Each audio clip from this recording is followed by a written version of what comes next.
to the Play Some Video Games podcast. I'm one of your hosts, Delvin Cox, and with me, as always, sometimes, maybe, usually, probably, pretty much every other time, Donnie Delvin. How you doing, bro? It's just down to us. It's us and sometimes Rebecca, and that is PSVG now. They would say The Last of Us. Mm-hmm. We are The Last of Us. Part 1, not 2. Mm-hmm. We don't speak on that one. Donnie, speak up. Am I light?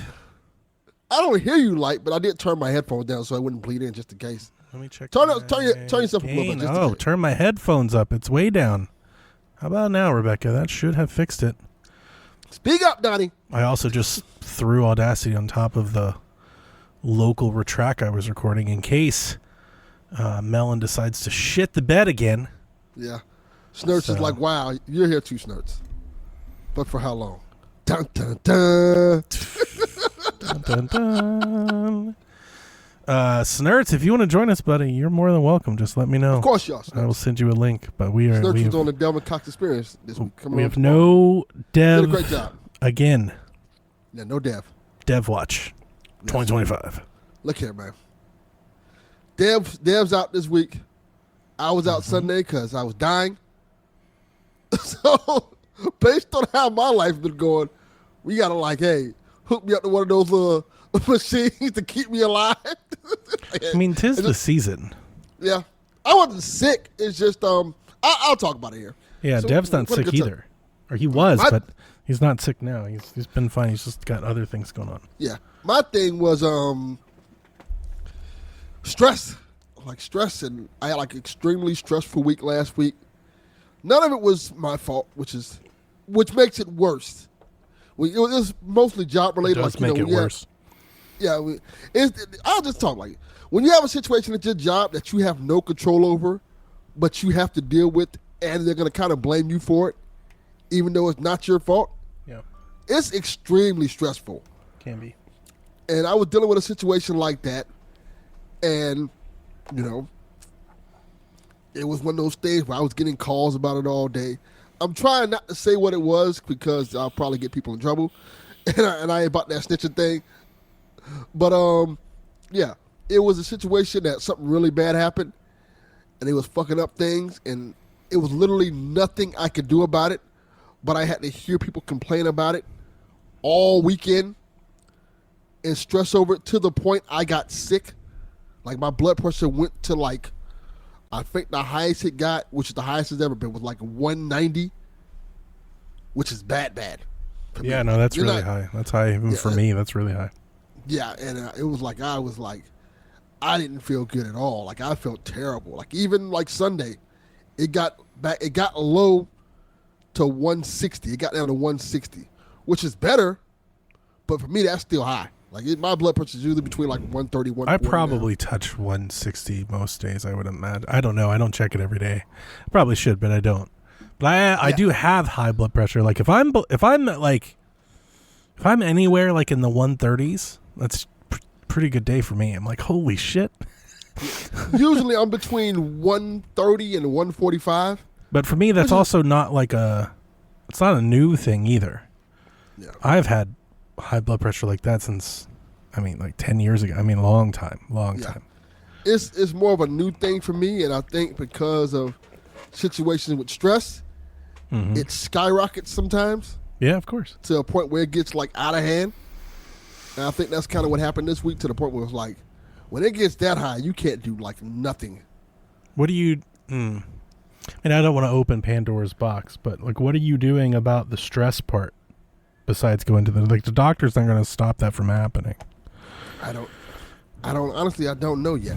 You got to learn how to process your work stuff differently instead of holding on to it so personally. I know that's an obvious thing to say, but yeah, if you want to, Yeah, you're right. You're correct. You're absolutely correct. I'm still trying to figure that part out.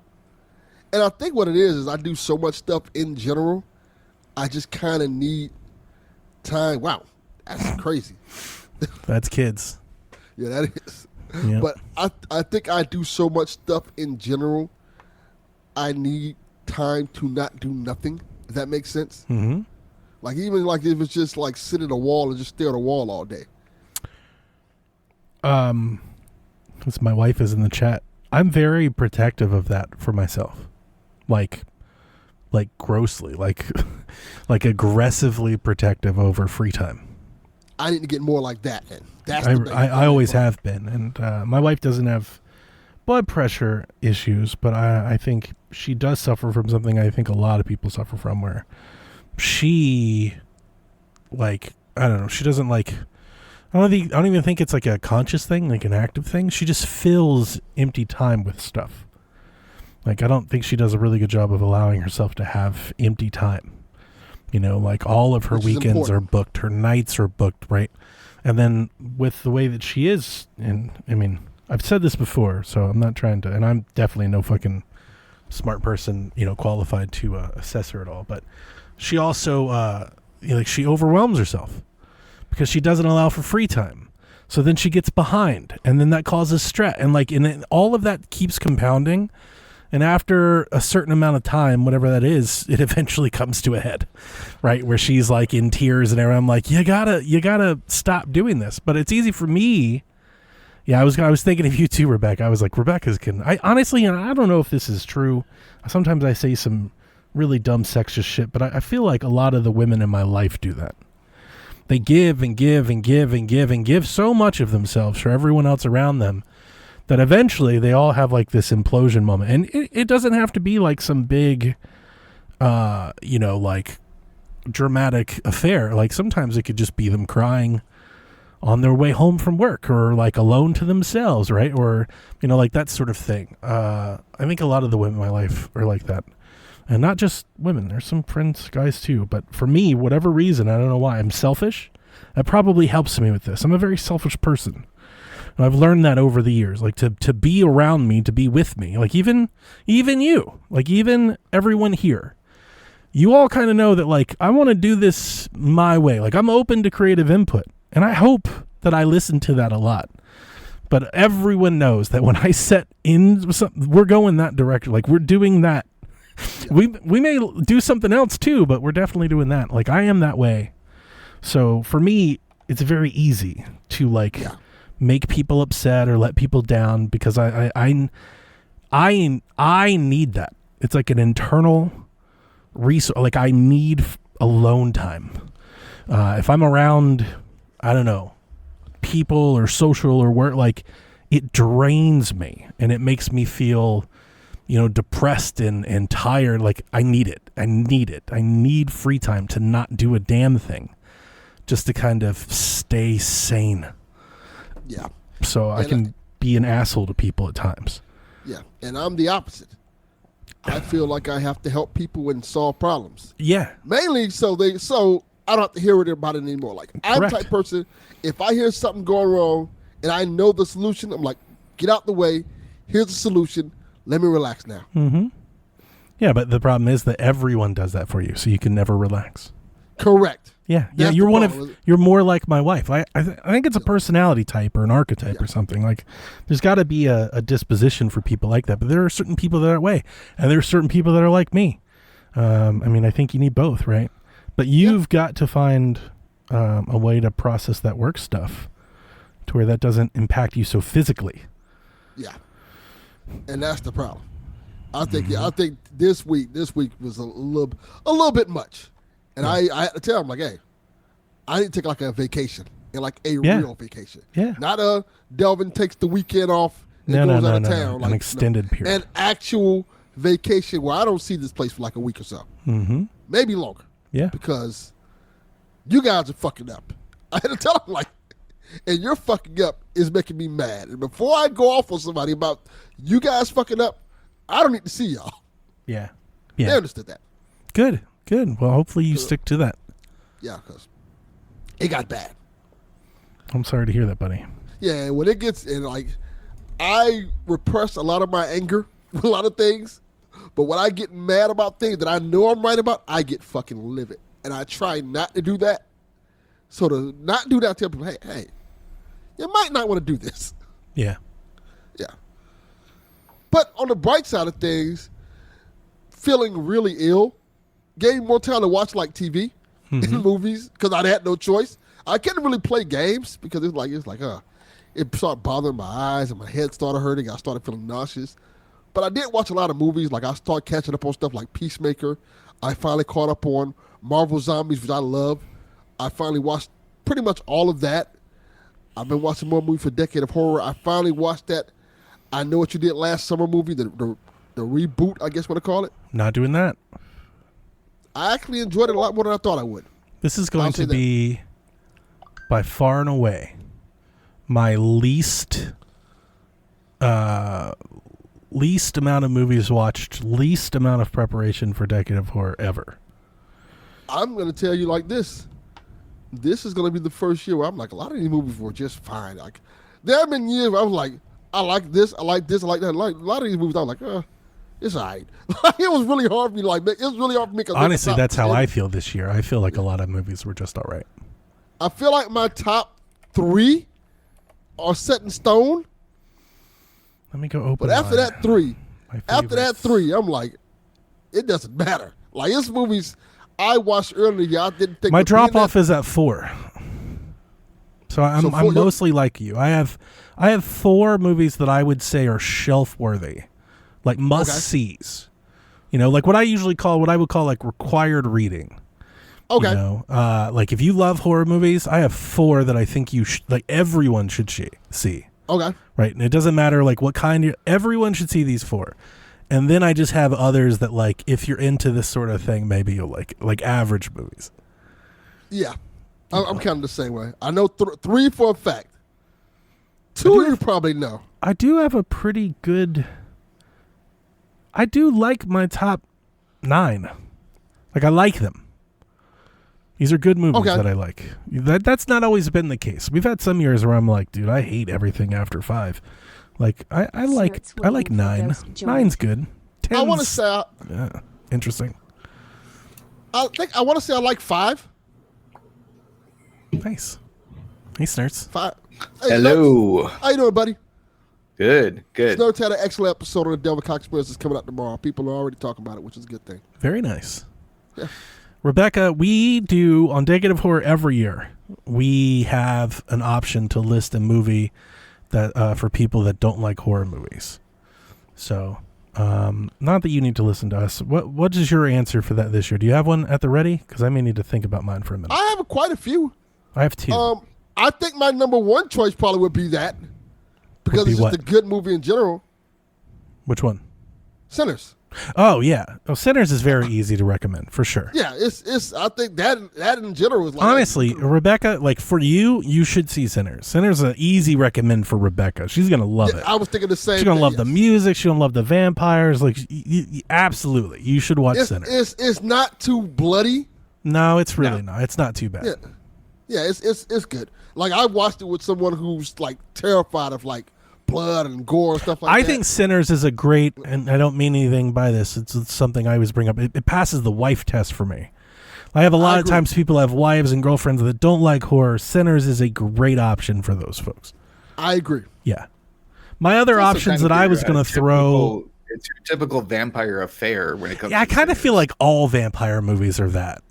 You know, like it kind of works that way. That's kind of my jam. I love the vampires, and I was like, oh, I see what they're doing here. They're just doing different themes. I like cool vampires, which I think Sinners falls into. I like cool vampires. I don't like all vampire things. Like the vampire thing's a bit overrun. The options that I would give you, Rebecca, and I really like my first one that I'm going to throw at you, and I think Sinners is a really easy recommend for you, but I actually think you might love this movie.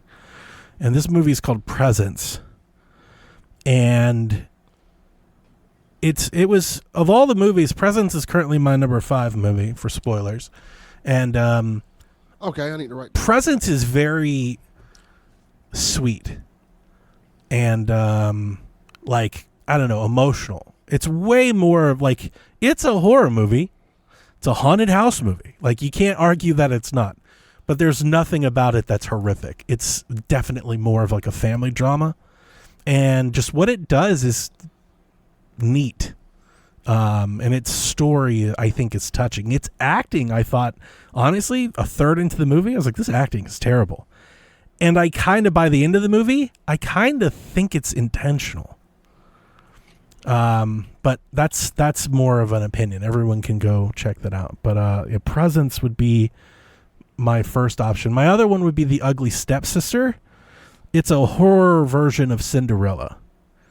And that's the only reason I would recommend it, is because people are, those fairy tales, people know those things. So seeing it kind of flipped on its head it's like a body horror of Cinderella. Now, that might be a bit too much for someone like Rebecca. I don't know. I didn't think it's not too bad, but it's very good. I liked it a lot. I mean, is it even more horrific than the original Grimm fairy tale where the stepsisters get their eyes? That's basically that's exactly what it is. It kind of goes back to that. Yeah. Rebecca, definitely Presence. Sinners and Presence. If you want a fun option, I always say the Scream movies. Sinners and Presence. Scream movies are Sinners and Presence. Sinners is great. I think both of those movies are on services. I think Presence is on Hulu or Amazon, and I think Sinners is on Max. That is correct. Yeah. Sinners on HBO and Max. So if you have those services, you don't even have to pay for them, although I think both of them are worth a $5 rental for sure. Yes. So, well, it's good that you're catching up on stuff, man. Yeah, I did play one game for a little bit of period of time. I played, have you heard of Hotel Barcelona? Mm-hmm. Yeah, it's a sweary Suda51 game. I was trying to figure I've out been exactly talking what it about this game for like 3 years. See, I was trying to make sure it was that because I was looking it up. Because I remember you talking about it. Yeah. Is this the same game? But I was trying to look for the sweater stuff on it, and I couldn't find it. So it's a very interesting game. So the short pitch of it is, at a meeting over lunch or a brunch or something 5 years ago, I think at MomoCon or one of these other events, Swery and Suda were together, and they basically elevator pitched an idea for a horror themed video game. And back then when they first said it, they were like, we want to take these iconic horror villains and turn them into this action beat 'em up thing. It was supposed to be a collaborative project that they were both going to do. Very quickly after they talked about it, Suda basically distanced himself from it. And every time they've talked about him since, he keeps that distance. So he's we met, I talked to their team once, but it's not really, it's being marketed and pitched and talked about like a Suda. It's not a Suda game. It's not made by his studio. It doesn't look like it doesn't have his writing, right? But he was attached to it at the beginning. It's almost like a producer credit. And because of that, people keep talking about it like it's a Suda game, which I don't know if that's a good thing. And it has the art style kind of what you expect and the weirdness of it, the quirkiness. Yeah. I played it. It looks very strange from what I've seen. Yes. Because these are two of the strangest people in video games. Both of them. Do either of you know what kind of game it is? No. I believe it's like a platforming action game, right? I've seen it. Yeah and no. It's a platforming action game that's also a roguelike. Right, yeah, I know it was a rogue. Okay. So what you have to do, you're this character and you're trapped in this haunted hotel, like in the spirit world and stuff like that. And you have to pick these levels, and as you go through the level, you earn power-ups and stuff like that until you get to the boss. If you lose, you have to start back over and go through the level again until you get strong enough to beat the boss. Yeah, That's how I'm not doing any of that. But you can get it's not hard because if you die, you can buy things like extra life. So if you die, you can continue at the boss or more power ups and stuff like that. You earn points and stuff to help you kind of get through the stages. And I like the gameplay. It's a little bit this is the interesting thing about it that I find so fascinating.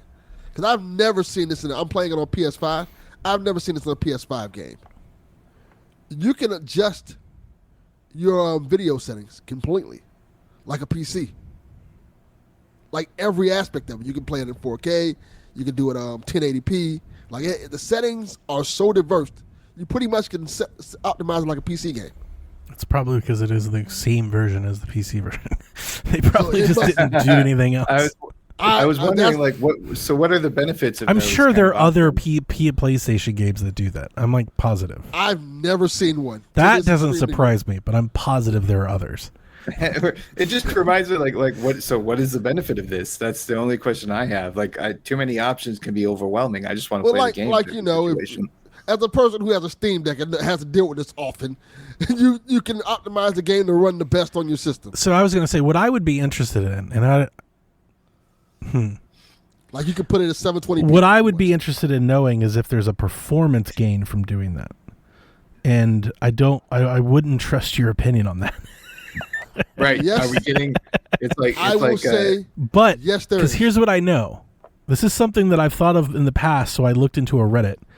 I once thought, like, I don't know, several years ago, I was always wondering, like, there are times on Switch or on any console, Xbox, but I've wondered, like, could I lower the resolution to gain performance, like, manually? Like, I've always wondered, like, if I set my PlayStation 5 to output in 1080p, like, can I gain a performance boost by not having it run? And the games are, the answer is no. Like on a PlayStation 5, for I think most games, like Spider-Man, if you were to set Spider-Man at 1080p, the system will output that, but it's still running the same version internally. You won't gain any performance gains from that. It felt like it ran smoother when I lowered the resolution and stuff. Okay.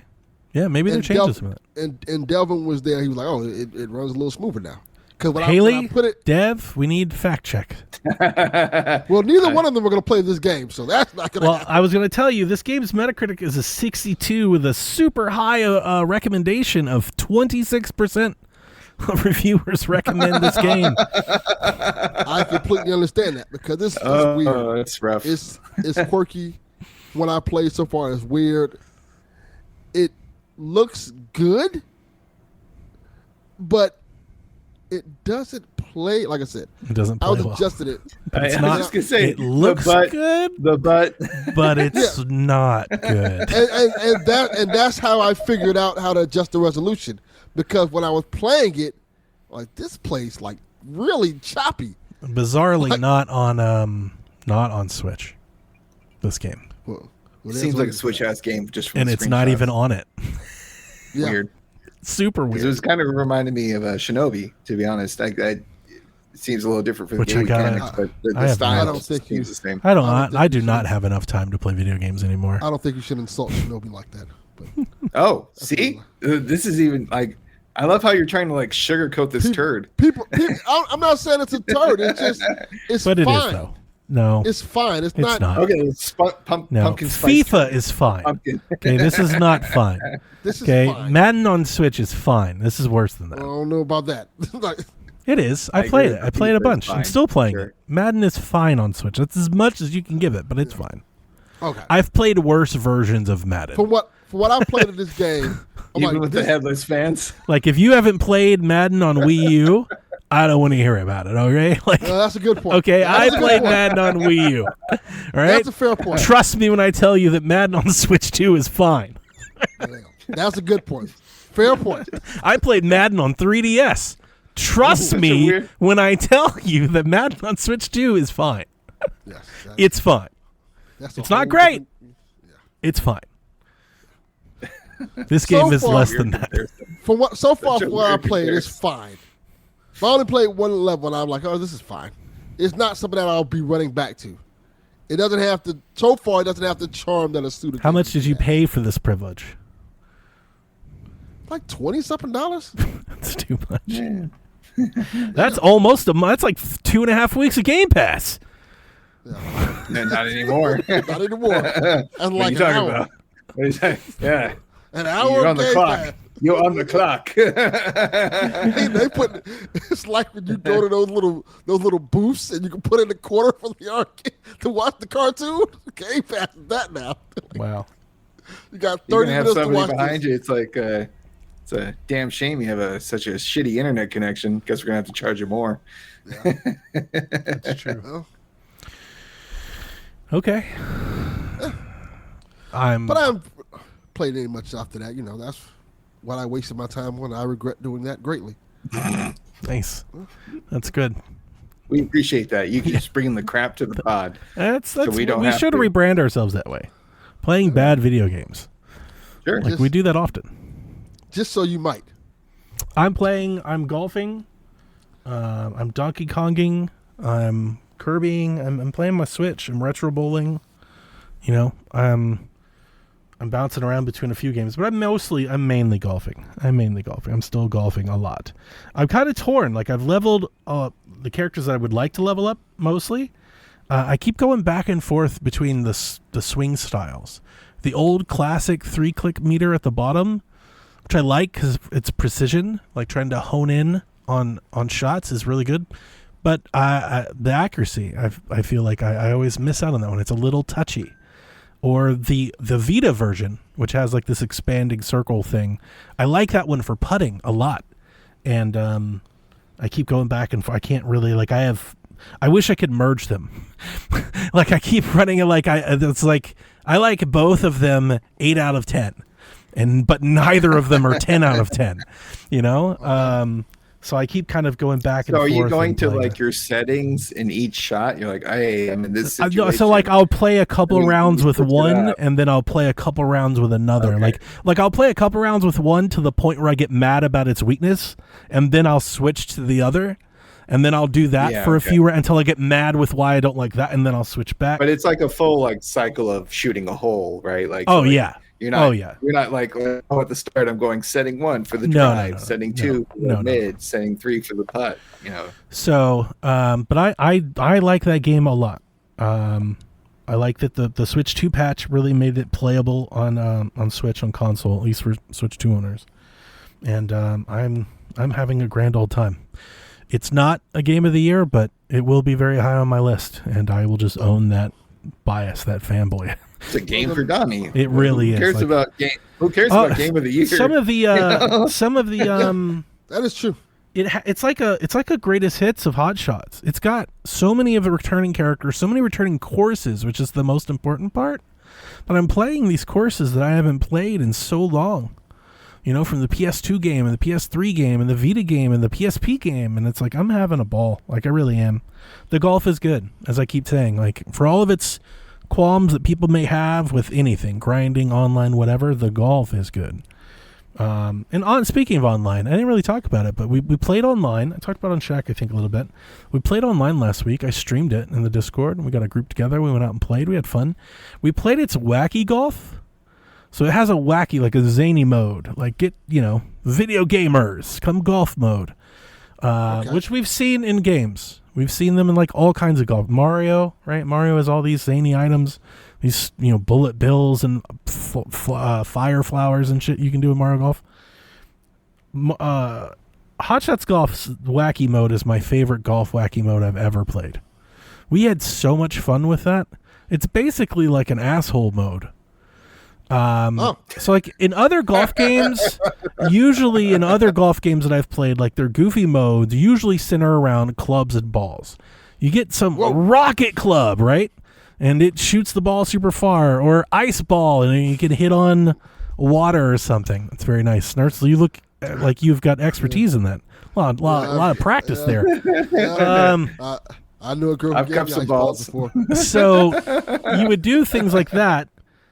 And like that's how the golf got zany. In this game, there are like the entire hole, the fairway is like littered in like tiles. Think like Mario question blocks that are like on the ground, like old school Mario Kart. And when you hit a shot, it lands on one of these. And I don't remember exactly what the colors are, but like blue is good. Blue is like an advantage for you. Yellow is like neutral. It just everybody has to deal with it. Red is bad. Red is something that's very bad for you. So some of these things, so like basically what would happen is you'd hit the ball, you'd land on one of these things and something would happen. And it's almost like Mario Party. So like if you land on a yellow one, like the wind might just get crazy. Like 40-mile-an-hour wind comes out and now everybody's got to play that, right? The fun part was that like the blue and the red are tickets that you can choose to use whenever you want. So like one of the tickets was on the next shot, you can pick which club your opponent has to use. There were a bunch of things like that. Like you could one of them was you could make a ticket and all of a sudden the hole was split into 5 holes that were like everywhere. That's cool. I made I want to say D-Life, I can't remember, maybe Ray. I think it was Ray. I made Ray tee off on a par 5, his 500 yards, he could only use a putter. He had to hit a putter for his first swing. One of the ones they did to me is they had a card where it took away my meter, so I couldn't see the meter at all. Yeah. I had to. Fun. Yeah, it was fun. It was fun. We had a blast. It was a lot of, or at least I don't know if they did. I had a blast. I thought it was a lot of fun. So I would like to do more of that.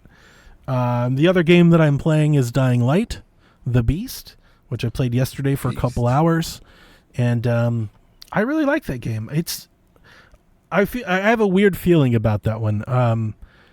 I don't think there's anything about the game that I can say it's doing poorly. At the same time, for whatever reason, I'm not that hooked into it.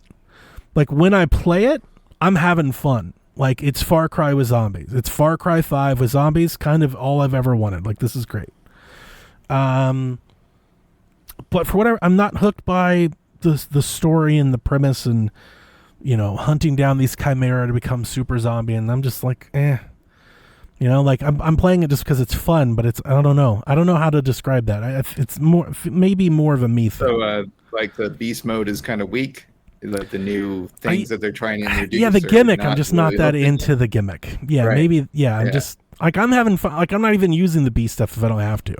In the beast fights, you kind of have to, but like while I'm walking around, I'm not doing that. I'm killing all these zombies. Like, it's just fun. Right. Like the whole new thing that they introduced, you're like, It's better than just fine. Like, again, I think some of this is just me. Fine plus. I think the game is good. The game is good. The story's good. It runs terrifically. It looks great. It's harder than I remember Dying Light being. And I don't mean that. It's not hard. It's just challenging. And like I mentioned before, there's a lot of zombies. Like, I feel like there's just like a hair too much friction.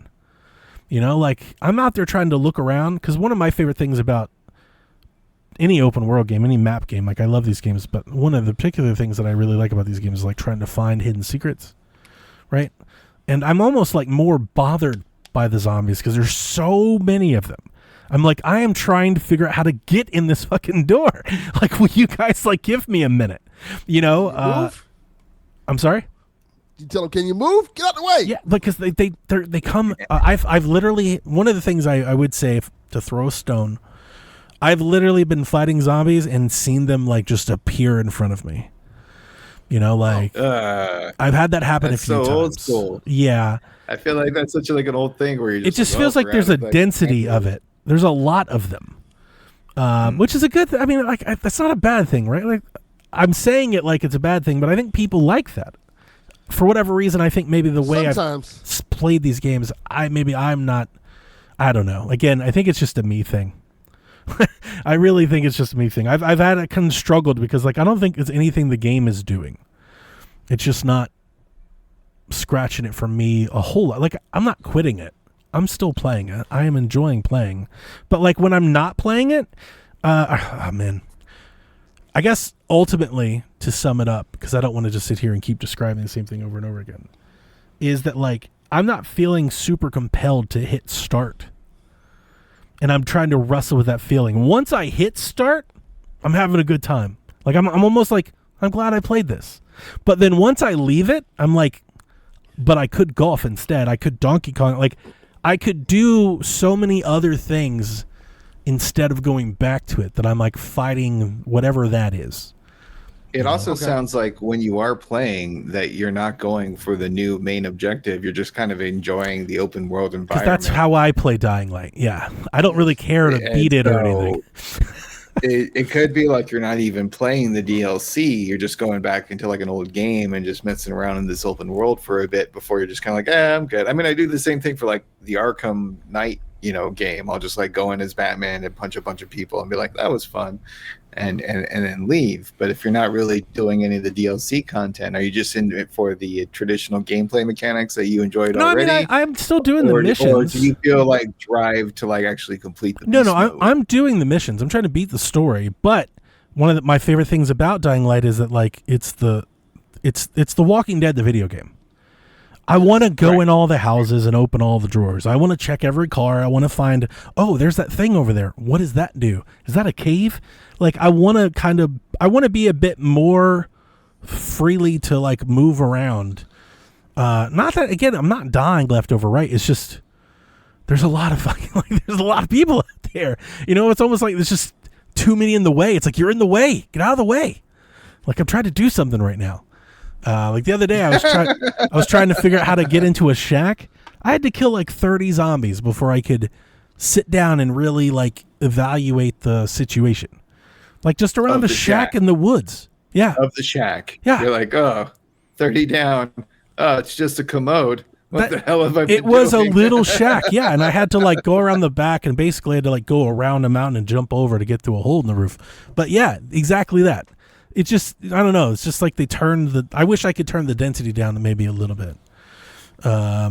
Also, like at nighttime, the brute zombies that come out, like I'm not even going out at night at the moment. I'm like, like F that noise. Because it's so stealthy. Like they hear you all the time. That's the other part of it, is that they hear you constantly. So like it is hard just to like be still in that game. Because it just feels like they're everywhere. They're coming at you all the time. So, I don't know. Like I said, I think it maybe is more. I think it's both something with me and then also my other choices. You know, like time spent in Dying Light is time I could be grinding. Be grinding golf. I could be playing Donkey Kong. Like, you know, it's not good enough that I want to take away from those other things. That makes sense. Sometimes fighting. Sometimes you get all the Infinity Stones, you're like, what's the use? I just want to use this one. I don't have time management. Like my video game time right now it's getting more and more, you know, like harder to find, and I'm having to choose where I spend it. Well, look at it like this. Look at the bright side. At least you ain't got to play Ghost of Yogurt tomorrow. That is true. I won't be playing. That'll take away a lot more of your time if you was into that. I mean, that's why I didn't play Shadows. See, there you go. I think I walked into this year being like, Assassin's Creed is going to be my favorite game, and I didn't even play it. Me neither. That's the crazy. It's just too big. It's too large. Yeah, it's just a different. It's where I was back last December and where I am now. And like I don't know when that started. I want to say around March or April, but like I do not have 100-hour video game. Well, and I'm sure there's like an equation where it's like amount of free time for the hobby versus games available equals this. Yeah. You know, like I am very spoiled and have the next 6 days off of work, and I am just going to be like, literally Snerts waiting for Ghost is why I joined you all. I'm like, well, this will distract me while I look at the clock. This will kill a couple hours. Yeah, right? Like I'll be able to jump in there right now. But I have also had those moments where you're just kind of like, I'm so busy, or I just want something mindless. I mean, I feel like that's why I play Streets of Rage 4 so much. It's just because it's an easy go-to. Yeah. I know what I'm getting into in and out. That's where I am minutes, right now. Maybe an hour, depending on your time slot and availability, right? I honestly think it's even hurt me with Donkey Kong. Like, I love Donkey Kong and want to play more of it, want to beat it, but that's a game I don't want to play for under an hour. Like, if I play Donkey Kong, I want to play it for a few hours. Like, I want to get in it. Oh, I know that so well. The same. Only so I love how we're like only an hour. Screw games. Like, that's not enough time. Like, but I totally understand. Whereas golf, that Retro Bowl, Madden, Pac-Man, Yeah. I can play those for 30, 45 minutes and move on. You know. So. Yeah. That's it for me. Snerts, what are you up to? Waiting for Ghost. That's it? I've been playing Shinobi. I actually That's another one I gotta get to. The Modern Warfare, the more recent game. I decided to watch a movie while that was all downloading for Call of Duty, and just Must went have through been that a long campaign ass again. movie. Was it all of the Lord of the Rings that you watched? Actually, it was a Dave Bautista movie about like some terrorists doing a Die Hard at a soccer match in the UK. Really? Yeah, it wasn't bad. You know, Is it a newer Dave Bautista movie? Newish. I mean, it came out in the 2000s. It reminded me a lot of Sudden Death with Jean-Claude Van Damme, but like 20 years later. I went through the campaign of the Call of Duty Modern Warfare remake or reboot. I don't even know what the right term is. Where Yes. and it's fun. Yes. It's a good campaign, and I enjoyed it. And I also went for the Modern Warfare 2 Was this last year's? remastered. I don't. No. The Modern Warfare 2 remastered one is the old school game that came back out in like the what? Wait a minute, which one are you 2010s. playing? Which one are you playing? This is last year's? I was playing the Modern Warfare most recent Remastered. one with. Is it remastered? I don't know. It just says Call of Duty Modern I think Warfare. he's in the playing title. Modern Warfare 20 was it night? Oh, what year? I'll look it up. 2025, 2024. No. It's older than that. It's just old. called It's a Modern Warfare. PS4 game. It's a. Yeah. There's Yeah. been too many of these fucking things. I swear to God. Yeah, the 2019. I was gonna say Yeah, 19. 19. Yeah. Okay. 19. I love that game. That Yeah, it's campaign great. was awesome. Fantastic. Yeah, and I've done it before. I enjoy the campaign. I like how they really kind of embed you on like the we're not following any kind of government orders. Yeah, we're yeah. like just trying to get the justice done, the right thing done, the honorable Look thing here, done. Snerts. We in a time right now. That might not be a good thing. I'm not trying to bring it into like modern politics with the fucking patent wannabes. There was a time I used to watch that shit like Rambo. I'm like, fuck yeah, Rambo. Like, no, maybe you should start following these rules. Maybe you should start following these laws, all right? Wow. Nah, fuck that shit. All right. So you're look at taking this Call of Duty. I'm good. That's fun. But yeah, and it was just kind of something to fill the time. Sure. I was waiting for Ghost to come out, and again, solid campaign. It is impressive the amount of theatrics that go into these. Oh, it's a blockbuster movie. Mm-hmm. You know, They spare no expense. Yeah. But you're right. Like the kind of like whitewashing of war and whatnot. Okay, fine. Yeah. But that's all I've been up to. I'm looking forward to diving into Ghost, and other than that, I had a very excellent experience being on Delvin's podcast, and still doing my Simpsons thing and hanging out with you guys. So Yeah. Are you life is excited good. about the new Simpsons movie? 2027, baby. So All Simpsons we gotta do is predicted. live. Simpsons predicted that they had like literally a chalkboard gag after the first movie that I will not wait 20 years until the next movie comes out. And here we are 20 years later, and the second movie's coming out. That's I'm like, hilarious. are you guys like playing us now? Like, Yes. We knew it would take 20 years.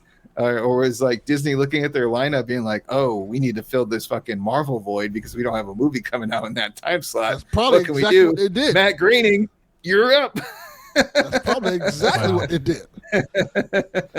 But I love the first Simpsons movie, and I only go to a couple a year anyway. But that will definitely be one of the like few movies that I see when it comes out. 2027.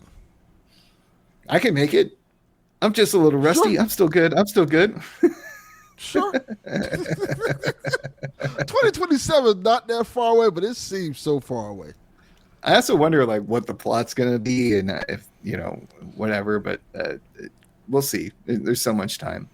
Yeah. In the meanwhile, I did watch Fantastic Four recently, and that was a very fun movie to enjoy. I like the retro futurism with the bent of optimism that is sorely missing in today's world. And good Lord, some of the Silver Surfer, like when she's like surfing through a black hole or around the sun or fire or whatever, or around the water taking stuff out, like it's really pretty. It's a well done. The CGI, all those people working those crunch hours, really made it pay off. Yeah. I agree. That's about it. Yeah, let's get on down to these news stories. So I have nothing to say about the Fantastic Four. So I know you didn't sound I like, can't fill in there. and I am not a Fantastic Four fan at all. So. I'm not even either, but I was impressed with the movie. It was a fine movie. I thought it was fun. At least it finally was a little bit better than The Incredibles, which is the best Fantastic Four movie out there. People know my opinions on the Fantastic Four, and I've said it. People get very mad when I say my opinions on them, so I won't say it. Okay. Well, let's go into Saudi Arabia, fucking game washing us all. Hey, Donnie, what is in the news this week on PSVG? So since you kicked us off, let's get into it. Electronic Arts has gone private, and a buyout of their current stakeholders at $210 per share, or $55 billion in total. It will be.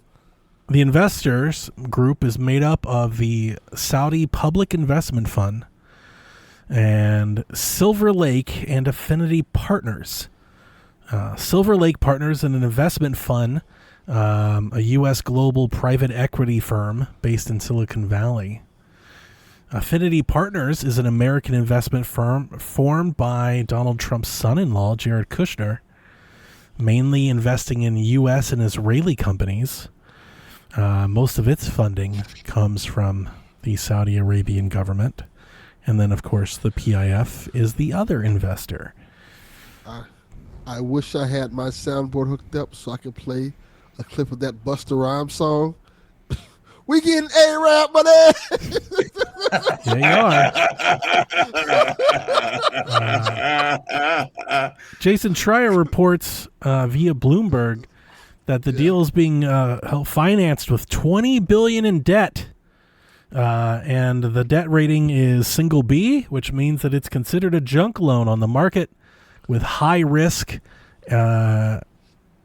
offering high interest rates. So essentially, repaying this debt, which could be, has been surmised by, the Game Biz. They said it could be as much as $1 billion a year payments for the debt, just to service the debt, $1 billion a year in payments. That'll be factored into private EA's, net revenue, its net profits, is that it has to service this debt every year until it pays it back. Donnie, since this might tie to something that you may know, isn't this a kind of a similar thing that TKO has right now? Yeah. Yeah, no, that's exactly. They have to pay a certain amount every year. That's Correct. why they've been. Yeah, I figured as much when I read that. So I say that because there's a lot of stuff being like, this financing thing is actually really important to like global economics. People are talking about how this market has like been basically underused as interest rates have climbed and stuff. So I didn't want to get into all of that, but it's important that you talk about that debt when you start talking about what this could mean for EA. Yes. Because now that they've gone private, things will change.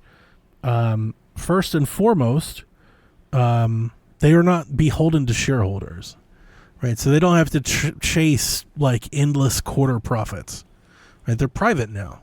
So maybe they could take a loss in year one, but planning for bigger things in year five, right? They have a little bit more freedom.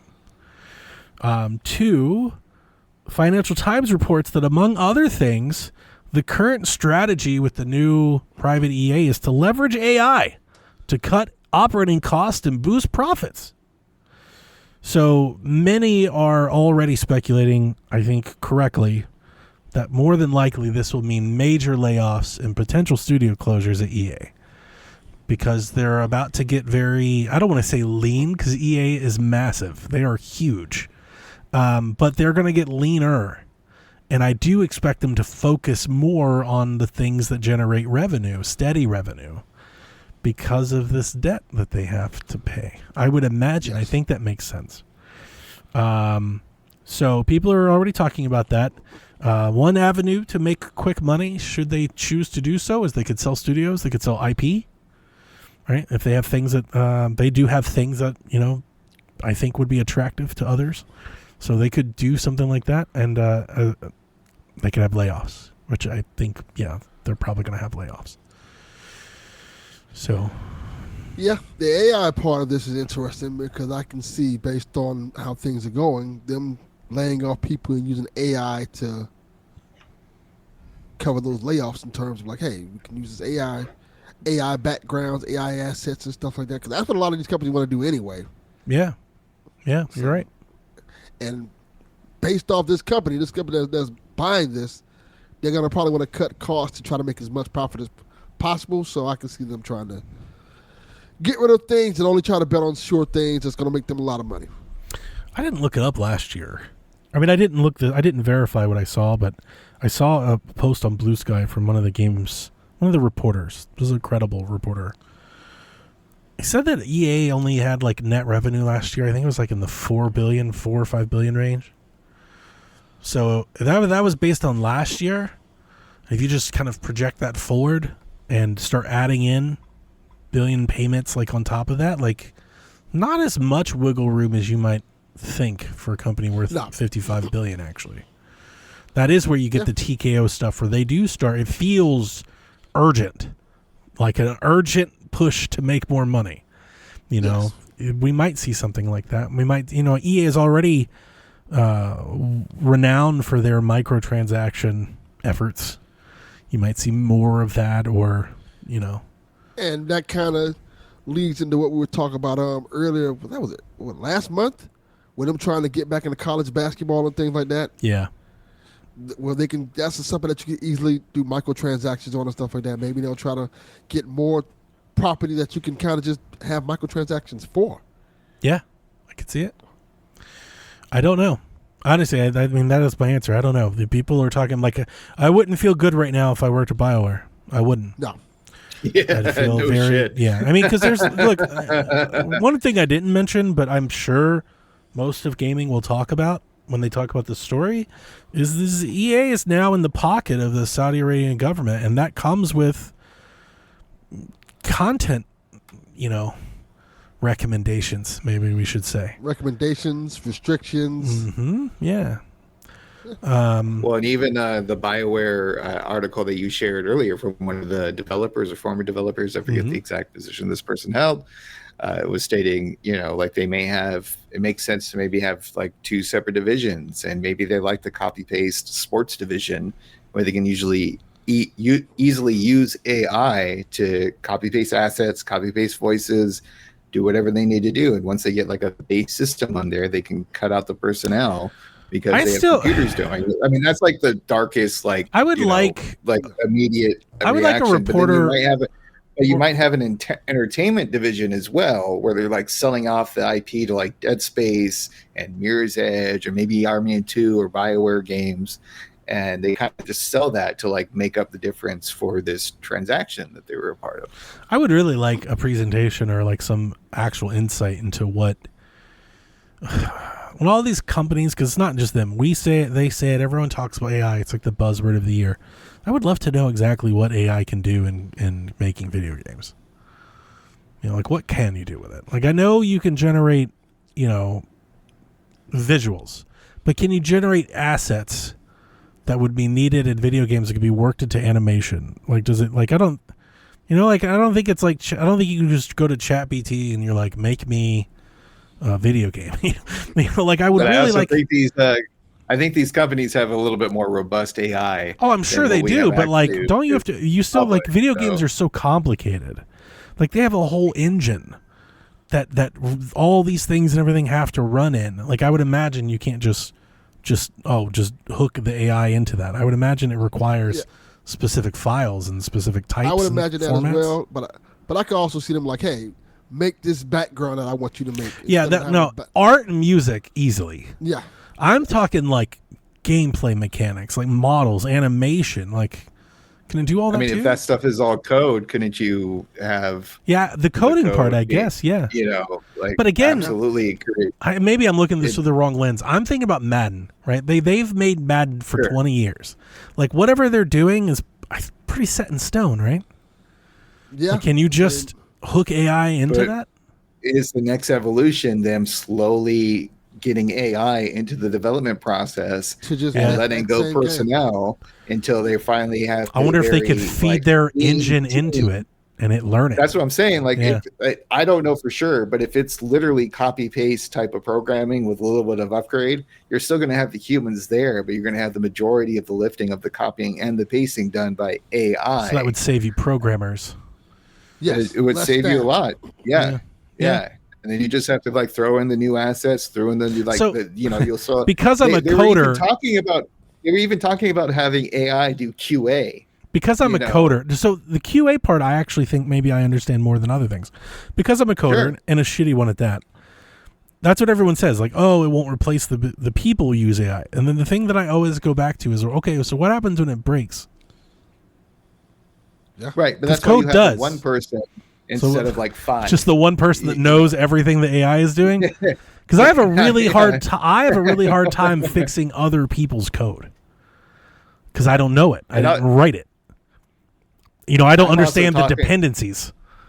I'm also talking from a very ignorant perspective, but like I do know like you can automate things fairly quickly. Yeah, no, I if get you it. have a dedication to it. I get it. I don't know how technical. It's like I would love to talk to a developer because like I'm pretty sure there's a wombat hole somewhere.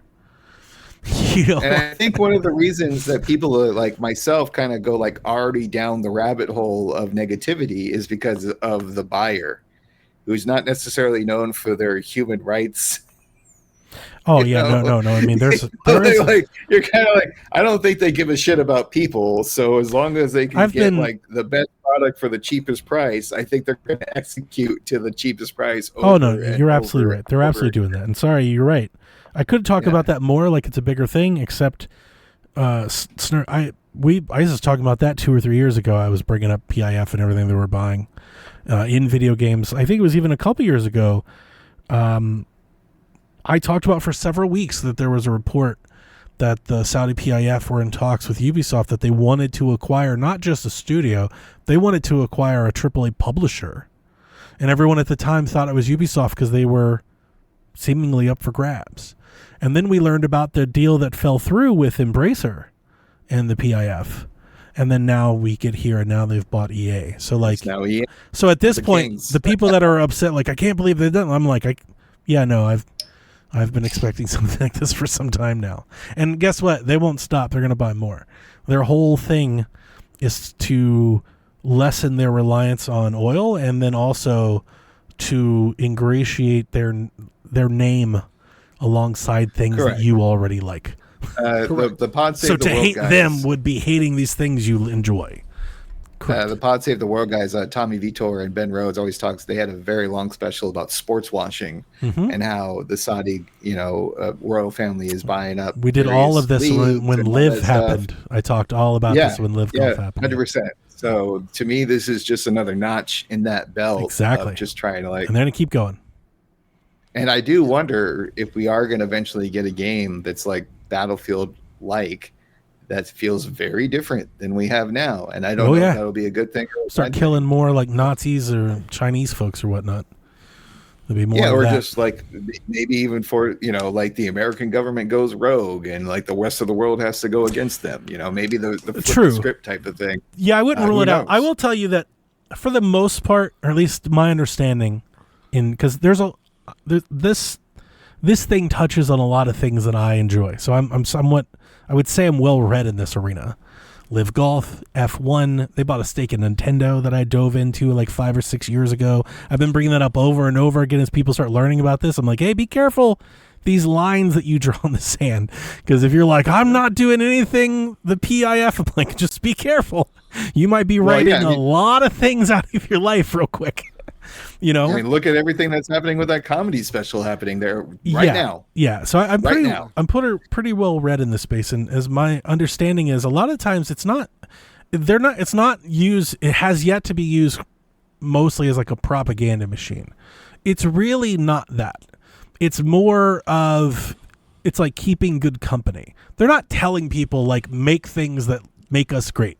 They're telling people don't make things that paint us in a bad light or pass on, our traditional morals, which in the video game space, probably going to sound like super cavalier and make people angry because the video game space is just generally super left-leaning, right? But generally to the world, like most people are like, yeah, that's cool. It's like to the world, like not having, core LGBTQ things like at the front, not doing a lot of their stuff is like very like sex, sensitive and things like that, or don't paint Muslims as just terrorists and stuff like that. Most people, like I think with the sports leagues and stuff, everybody's like, yeah, we all agree to that. Video games is going to be specific. Like it's very similar to what happened several years ago that we're experiencing now with what was going on with China. Yeah. China just started funding all these American movies. 100%. That's exactly what it is. And all these forms of entertainment. And then all of a sudden you start hearing stories about like, hey, those flags are red dawn. You need to change those. So that's the fear. Yeah. That's the fear, is that happens. Now, what I'm saying is, so far in my readings with how the PIF is running this, they're not really doing that. Like, they're not trying to change people's minds that Khashoggi wasn't murdered. Like, that's not it. It's not really, is yet to be used as like a business, as a propaganda machine. It's really more about just being in the good graces and in good company of people. They think if you see comedian specials and F1 and WWE and Live Golf, they think if you see that enough, that you'll just start to be like, these guys are good. Like, this is a good forget about all the other things. That's exactly. America's guilty of this too. So it's more subtle than the Chinese. The Chinese are like, don't do that. Yeah. What it feels like is Saudi Arabia's like trying to put themselves to the forefront of things. Like, we want to be known as one of the superpowers almost. Yes, that for sure. That's what I'm saying, like being in the good graces. But it's more of a couple things. The PIF, they actually are running it like a business. So, like, it's not just throwing money at the wind. Like, they are trying to divest their dependence on oil. Like, in the future of battery cars and things like that, they're trying to... So we've got billions of dollars. How do we make sure we're still in the game, right? They're thinking like big picture, like multiple generations ahead, because they've got that much money. And things like that, yeah. So they're trying to turn themselves into that, and by gaining like that cultural influence, making you forget about their stuff in the past or turn a blind eye to it, which is why they want to buy things that you like. Like, it's very important that they buy things that you think are good. And that's why WrestleMania is going at 2027. And what have I been... So Delvin's been here. Snerts hasn't. So I've been Snerts like all COVID. I was like, they're buying institutions. And that I feel like needs... I wouldn't say it needs government like interception, but like we've talked about this. That is the problem with capitalism.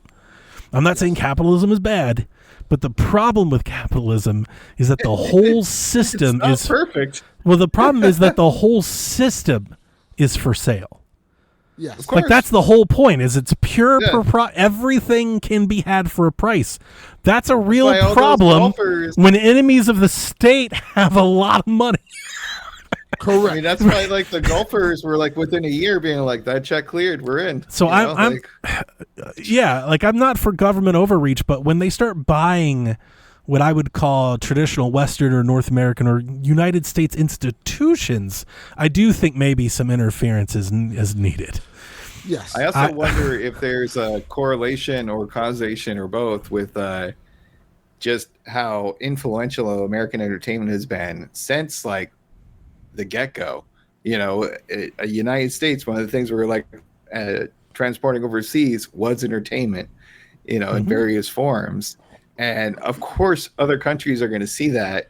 And, Korea, Japan, Saudi Arabia, like, the UK, they're like, yeah, entertainment's great. And they're trying to get a bigger piece of the pie. And maybe, one of the ways you do that is just by buying these known properties that already have like the global reach. Yep. And I also think they are playing it smart because people are kind of like on edge and like certain people paying attention to like myself included, just being like, what are they doing with this? Like, what's the end game? What's the long-term plans with this? And you can go down some very dark places with that, but they're not showing their hand now because they know that will rock the boat. Yep. So everything seems on the level at the moment. Yep. And who knows? Maybe this is just hyperbole, and we're all looking back at it and like, oh my God, EA is like the best thing ever because like the Saudis bought them out and they're private now. So I'm telling you, like, I'll take it a step further. You probably don't even know about this. There's a lot of talk of the PIF buying the rights and the licensing rights to colleges' football teams so they can start their own college football super league. Does not surprise me whatsoever. It doesn't surprise you.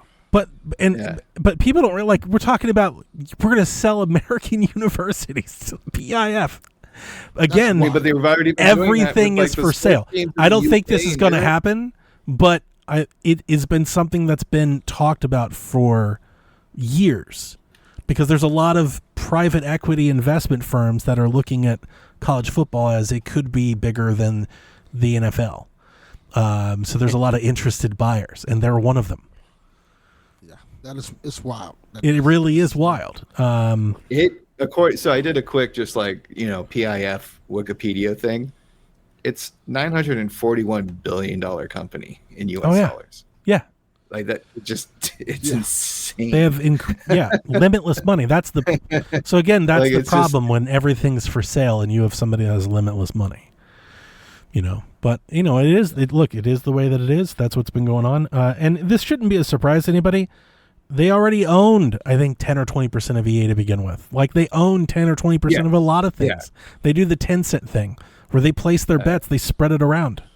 Uber, Capcom, Nexon, Red Sea Project, Boeing, Meta Platform, Citigroup. They're Walt also Disney real Company, big, Bank of America. just like the Riyadh Comedy Festival.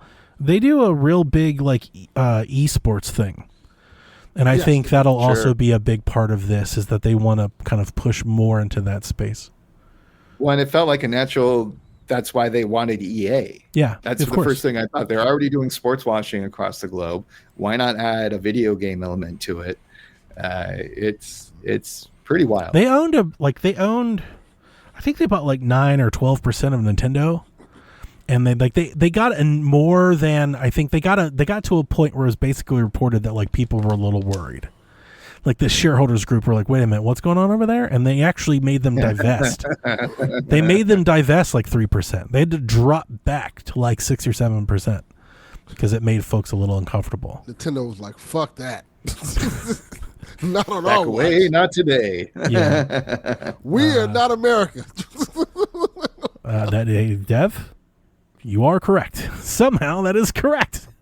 Yes. But yes, that is kind of the, I thought the Right, red, it's like, that's the red flag I was waving a couple years ago. It's like, you guys, not great. the alien Earth. There's going to be 5 corporations that own all of Earth, and you're just going to Back to the, fall where you fall. Back to the lithium mines with all of us. Yep. So Looking like for the master. on the video game side, because I do want to bring this back to video games. There's a good tangent, Snerts. I'm glad we did it, but I'm not going to lie to you. I was like, we're not going to do the politics thing when I was writing the notes. Sorry. No, you're good. You're good. But that's my bread and butter, man. I was so into this. I was like, yes. That's why I didn't let's write go any of into it down. I was like, yeah, we're not going to get into that. But on the video game side, like I said, it remains to be seen, of course. Nobody knows, but I don't feel great for BioWare or Codemasters. People have even thrown out Respawn as somebody to be worried about. I mean, I think Respawn is some of the best developers and the best studio they have. So I would be shocked if that happened, but I mean, I could see it. I think if they wanted to sell, Respawn would be very valuable. I don't know about I honestly I don't know about BioWare. I'm not well versed or no. I think I'm surprised that they've had a few misses, I'll say, and they've survived it, and that does surprise me. I think the Mass Effect IP and the Dragon Age IP would be worth a lot of money to someone. I would hope so. Especially considering that at one point they were talking about making movies out of both of those properties. Yeah. Those games are very, like, if you're a fan of Dragon Age or Mass Effect, and then you see that Saudi Arabia is buying EA, like, that's not good for those games. Oh, that is me. Well, That'll piss those people are going to be real pissed if they ever get another game. Those people. Just speculating. Do you all think that IP or studio is going to be worth more? I personally think it's IP because they have a lot of things in their closet they could just pull out and be like, "Oh, hey, you want an army of 2? Here's I don't check. know. I like to be answered. I don't know because I see what you're saying. I would feel like I would feel like IP, unless it's something like a Mass Effect. Even then, I question. I think like IP, like you're talking about, like Army of 2. I mean, how valuable is that to someone? I mean, I get that there may have some value, but like you could just make an Army of 3 game or something. Like you could just play on words that. maybe a Command and Conquer. You go back further into the catalog. The benefit of buying a studio, just to throw it out there, I'm not saying it is or it's not, but the benefit of buying a studio is you're buying the infrastructure, you're buying talent, you're buying creativity. So like you're like, that is value. You know, like I don't know how many dormant IP they have that has like real, like when I say real value, they're what, 20 billion in the hole. I don't think selling Army of Two and Command and Conquer is going to get it done. No. You know, I think right, minimal. But like these studios get sold for hundreds of millions of dollars. Yes. You know, like that's a whole different thing. And they lay everybody off anyway, and they just let AI make the game. Sure. Yeah. I think Respawn, they've got service games. You know, like that's got to be valuable. Sure. That'll to help. people. That'll definitely help. Like if you could buy Respawn and Titanfall, like there's something, right? There's value there. Yeah. I can't wait for Mercenaries 3. I do wish I know everybody would run to you know, the big ones, the BioWare games, and like even on the, you know, was it Prototype or Army of Two? Sure. I was thinking Command and Conquer. I was like, Command and Conquer has Command and Conquer. like legacy. Command and Conquer has. You know, That was also almost my question for the episode today was like, should we bring back live action cutscenes? Yes. Tim Curry. Oh man, it was the Russian guy, best. like, we'll be out there in space. It was so good. It was so good. I love that game. Yeah. What a time. What a week. Everything sucks in the world, in our country, and video games. Welcome to the Everything Sucks Play Some Video So Games. that was almost the name of the show, was Everything Sucks, because it's generally just kind of how I feel, but I didn't want it to be like a super downer episode. But as I'm doing the notes, like none of this is fucking fun. None of this is fun. Like none of this is why we podcast about video games. So like, I know we're not even like we're a little over an hour in. And I look at the next thing. You're like Xbox. Segment. Oh no, like, yeah, it sucks. I'm gonna go like make a drink. Everything sucks, man. Like I know I'm being a prisoner of the moment, but like doing the notes this week, I was like, we got to drop the news section of the show. Just fucking like, let's just stop doing this. Like video game news has sucked for so long. I don't know if this would work or not, but maybe put a poll out on the Discord being like, here are 5 news stories that I found. Which ones do you want to like start limiting it? Maybe. You know, like we found 5. I'm very 2. proud of our news segment. Yeah. Like we get such great comments about it, you know, like we do. It's good. I learned more about video games on this podcast. Boy, than I do it in sucks else. sometimes. The news sucks. Yeah. So anyway, as I always say, the news is the news, right? So I didn't choose, right? It just is. This is what the news is this week. So I mean, I even have like a post-it note next to my laptop that says "focus on video game mechanics more than like news and drama and other things like that." Like focus on the fun things. EA, go in private. The next section of the news we're going to title the Xbox segment because we have a little bit.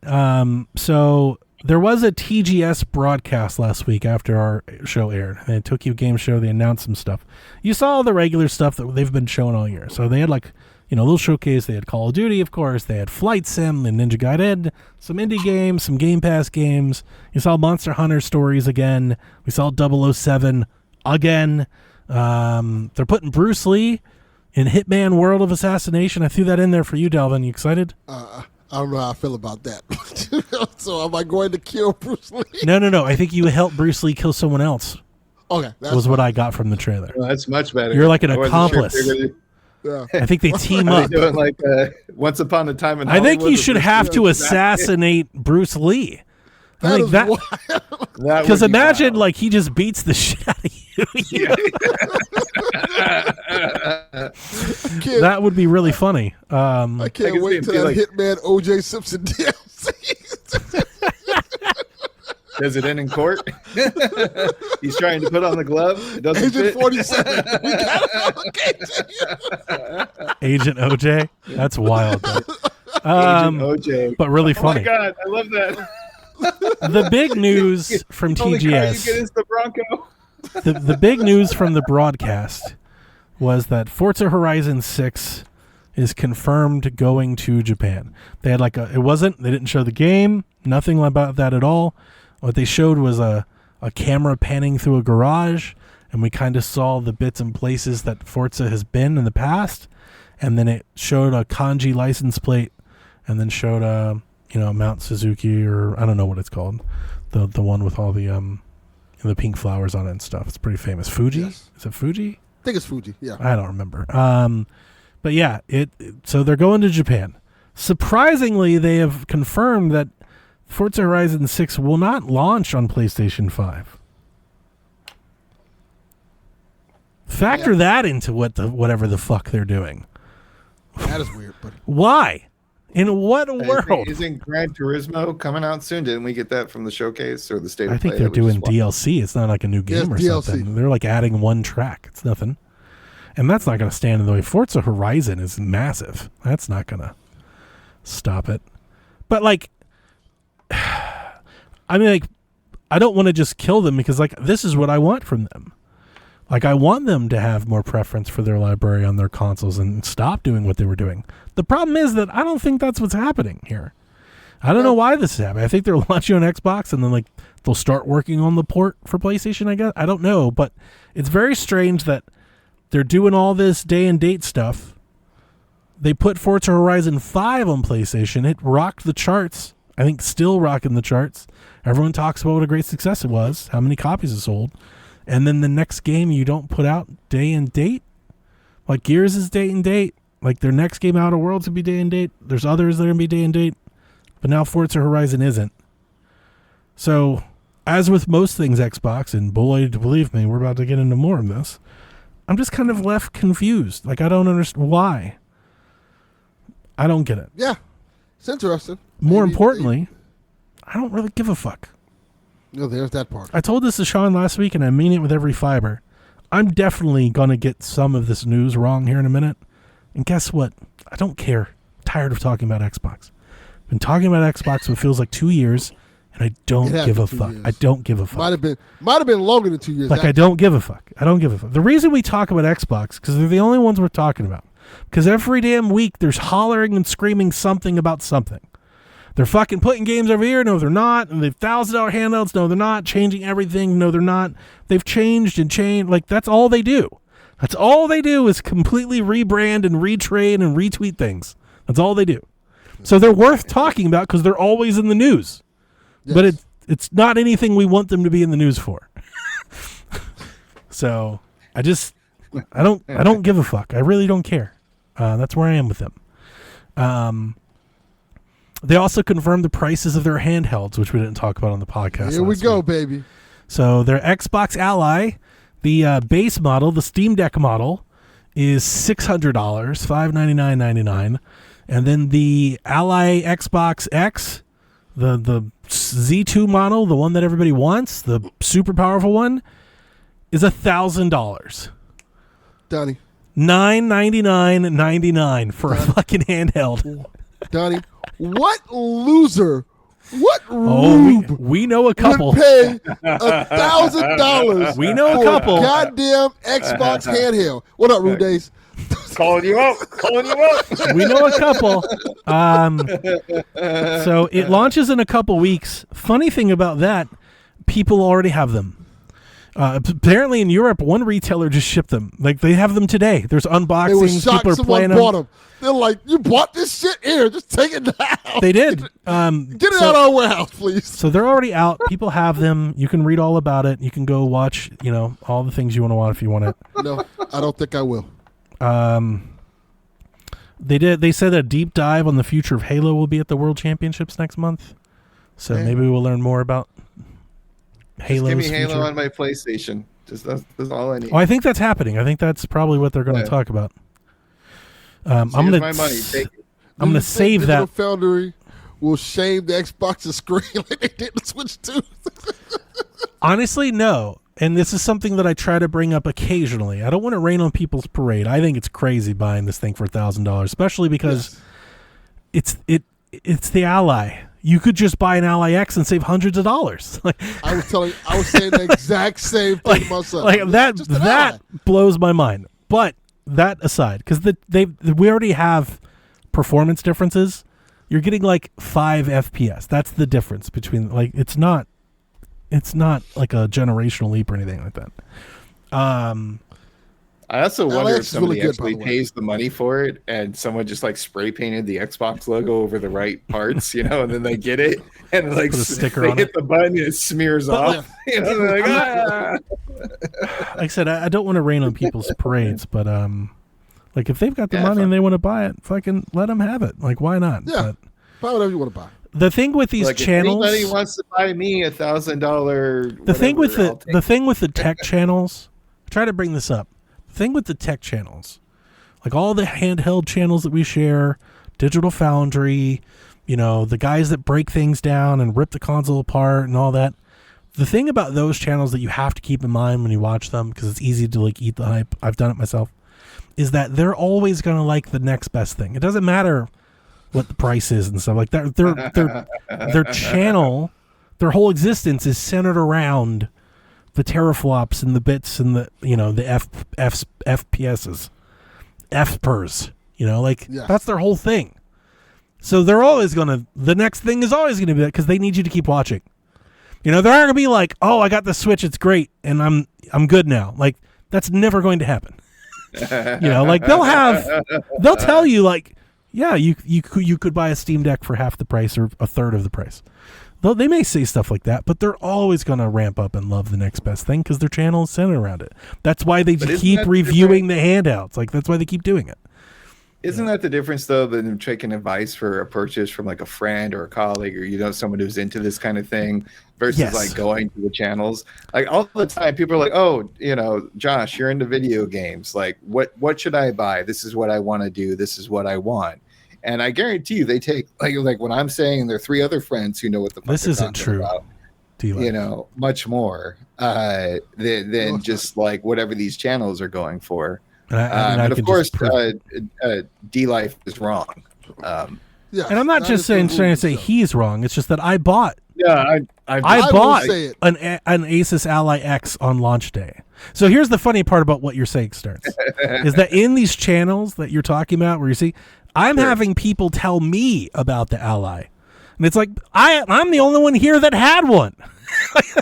I bought my ROG Ally X on the launch day, and I walked out of the store at $716. Okay, that is correct. I remember when he did it. So it's gone up since then, and I can't speak to that. I guess I think with the tariffs when it's been raised, but it wasn't $900. Not even a little bit. Yeah, but I guess the people that I'm talking about are like they're not dedicated gamers. They're the random folks who are I want something to do as a hobby. I'm looking for a handheld or a console. $713.99. Sorry, we have a console. What do you it's called recommend? Nintendo Switch 2. No, that's what I usually. Honestly, I recommend the Switch 2 so much, and I don't even own one. It's kind of ridiculous because I'm like, you don't need a PlayStation or PlayStation Pro. What are you trying to play? I can't fathom telling a family member, "Hey, why don't you get this Ally X? That's $1,000." Right. I mean, it's really like Xbox. Xbox. Valve this week, they lowered their Steam Deck, their entry model Steam Deck, to $300. There you good go. Choice too. That was a great choice. I could play that demo, that Marvel Cosmic game. You could. Yeah, you could. Look, I was so upset when it didn't work on again, Mac. We've got folks that want to get one of these, and they've got the money, and it doesn't bother them more. Have at it. I love the Ally. It's great. You could buy an Ally if the handles and the Xbox button are worth $300. Be my guest, but that's the only point I've been making the whole time. This thing has been out. This system exists now. Existed a year ago. Existed a year before that. Yes. It's not anything new. What Xbox did is they slapped a giant ass battery in the back. That's what I'm thinking. It's so along with the fucking logo. big. I did read on Reddit. I'll give it some credit. I read on Reddit that the battery life is very good. I was like, I would hope so for $1,000. I would not even $1,000. I hope so for how big it is. Like, I would hope so. The person on Reddit, he was French, so it was translated. But he said that he was playing, like, I forget which game. a big one, one of the new ones, a big AAA game. He said he almost got like 4 hours out of it, like base, and that was at like max, like pushing it as. So I was like, that is pretty damn good. That is good. Now you paid for it, but hey, you got what you paid for. So good on them. Yeah. Right. Good on them. I got nothing wrong with Daniel going, I want the best fucking handheld in the world. Fucking knock yourself out, dude. I do. I hope you love it. I do. You know, You ought to be I ashamed play of yourself. PlayStation. I got my Sonos. I got my MacBook. I got my iPad. Like, I am all for buying what you want to buy in the tech 100%. area. But Dude, there are tablets that are but, $1,000. but it is very easy to like kind of make fun of something that you aren't into yourself. It's easy to make fun of this, like, and we're going to keep know. going. The more we talk about Xbox, we're going to keep going. So that was TGS. Any thoughts? Forza? No PlayStation 5? The other games? No. Call of Duty? Anything? Nah, not even a Okay. little bit. All right. So then bigger Xbox news this week. Xbox will now have non-essentials. As Xbox is rebranding all of their Xbox tiers and their whole program. So if I fuck it up, D-Life, you can correct me. So Game Pass is moving to 3 tiers, which will now be called Essential, Premium, and Ultimate. My joke that I've made of PlayStation is that they have non-essentials, which would be everything and not in the base tier. So now Game Pass has the same. Thus, the title of the episode. Cool. So anybody that was previously in Game Pass Core has been transitioned to Essential. Anybody that was previously in Game Pass Standard has been moved to what is now called Premium. And then Ultimate, of course, remains. This goes into effect immediately for new subscribers and on November 4th for current subscribers. So if you find any extra deals out there, I would hop in. If you love Game Pass, if there is any buy, get anything free deal for Game Pass, I would buy as many of them as I possibly could. Because everything you pay today will save you in the future. Because, of course, they didn't do this because they wanted to rebrand. They did it because they're raising the price. Ubisoft Plus Classics catalog will be joining the tiers today. So there's a bunch of new games that are out today. I'm not going to read them all, but it's all the Ubisoft games that you remember. So it's Uno, Rayman, Assassin's Creed, Far Cry, I don't know, For Honor, whatever their stuff is. And then Hogwarts Legacy I saw I think that's a big one that they added to the service. All 3 tiers have some kind of access to cloud gaming. Obviously, you're paying for online multiplayer, and then I think they all have some sort of in-game add-on of some kind. I didn't write down all of the bullet points for each, because if you care about that enough, you can go look that up yourself. But essentially, they breaks down to this. The Essential tier is $10 a month, and you get about 50-plus games.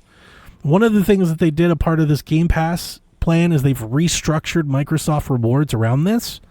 So the Essential tier, their ability to earn rewards are capped at $25 a year, and you get 1 times points for all of your purchases on games. The next tier, Premium, is $15 a month. You get access to over $200 games, but none of those games are day one. Except Xbox games will now come within a year of launch, except Call of Duty. So you won't get Call of Duty in the standard tier at all, even if you the premium tier at all. You have to wait, either for it to come after a year or whatever. So if you care about Call of Duty, you can only get it through the Ultimate tier. On the premium tier, rewards are capped at $50 annually, and you get 2 times the points for your purchases on games. And then we get to Game Pass Ultimate, which gets you 400 plus games, day one Xbox games, all the Ubisoft Classic games, all the EA Play games. Their big one that they're adding to this is Fortnite Crew. So I guess every, season or quarter or however Fortnite does it, you'll get a free battle pass and some V-Bucks to spend. That's just included in your subscription now. They're saying that the Ultimate tier will have 75 day one games per year. You'll get enhanced cloud streaming up to 1440p resolution in some games. Your rewards are capped at $100, and you'll have the shortest wait times on cloud gaming. I'm going to come back to that in a minute. The Ultimate tier is going up 50% from $20 to $30 a month, or $360 a year. Xbox 360, baby. I was thinking the same thing, Delvin. I was like, there's a 360 joke in there somewhere. If you're wondering about PC Game Pass, No, we weren't. it does exist. It's getting some of the Ubisoft classics, but not the whole collection, and it's going up from, I think, $12 a month to $16.50 a month. Daniel, if you could correct me or answer, because I didn't see this and I didn't care to look it up. Did they stop people from being able to sign up for PC Game Pass, or did they just hide it? Because I know the standard tier, I think, has PC games too. So I was wondering if are they moving people? Is the idea to move PC folks into the standard tier, or can you still sign up for PC Game Pass if you're a new subscriber? That's a good question. I don't, because here's what I do know. They have like hidden it. Like in their graphics and their website, they're not showing PC Game Pass. They're not canceling. If you already were a PC Game Pass subscriber, they didn't take it away from you. They didn't shift you. I think you're still there.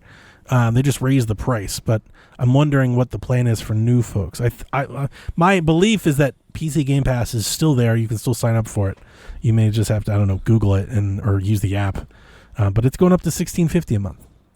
That's so weird because I use a PC for my day job, and I always get like little pop-ups like, hey, do you want to sign up for Game Pass? And I swear I got one this week, but this might have been earlier or prior to the announcement of the changes that they made. I'll keep you all updated if I get that same pop-up alert down the road. Sure. I hate this news for all kinds of reasons. But does it matter? I've told everyone. I feel like I'm beating a dead horse. Like, I've already said all this before. I think it's wild that they're including their rewards program as a part of a paid tier. At that point, it's not a reward. Just get rid of it and give me the benefit for the, like, I'm paying for the reward. What the fuck are you talking about? And they did mention multiple times in their cloud gaming about wait times. Wait times. If you're in the ultimate tier, you'll have less wait times for cloud. If you're in the premium tier, you may have the standard, you'll have the most wait time. That's wild. That is they're cheaping out on server spaces. So that's what GeForce Now does. The difference being is that's not their fucking model. GeForce Now has a free tier that you wait on, or you can pay to not wait. Yeah. Xbox has taken what was not a problem, and now they've monetized it. It's Xbox Fast Pass. My biggest issue with all of this is they're taking shit they used to give you, and now they're selling it back to you, and they're trying to act like it's a good thing. It's not. I mean, isn't that what they were doing with streaming services like HBO and Disney Plus and stuff like that? Like hey, it's like the drug dealer. Like, we'll give you the first couple hits for free. But cloud hasn't even taken off. I mean, so that's the other part of this. We've talked about for years, Game Pass basically stagnated. I still don't think it's at 40 million. It's somewhere in the 30s. It's been that way for years. There's not a whole lot of reason to think it's going to drastically go up. I don't think anybody thinks it's going to double. Like, it's basically the same. Call of Duty being included obviously didn't set the world on fire. So this makes sense to me because ultimately, as much as I loved Game Pass, and I did, and I still think if you only pay for Game Pass, it's a great deal. But ultimately, I think what we've learned and what Microsoft bet on was that when they started Game Pass and started throwing their game, they were betting on Netflix, 100 million plus subscribers. Like, they thought they were going to change the industry. And the fact that it didn't do that and it hasn't shown a whole lot of growth, I think what we're seeing, and we all expected this to be the case, so we can't be surprised, what we're seeing is that the math doesn't work and they have to raise the price. That's what's happening.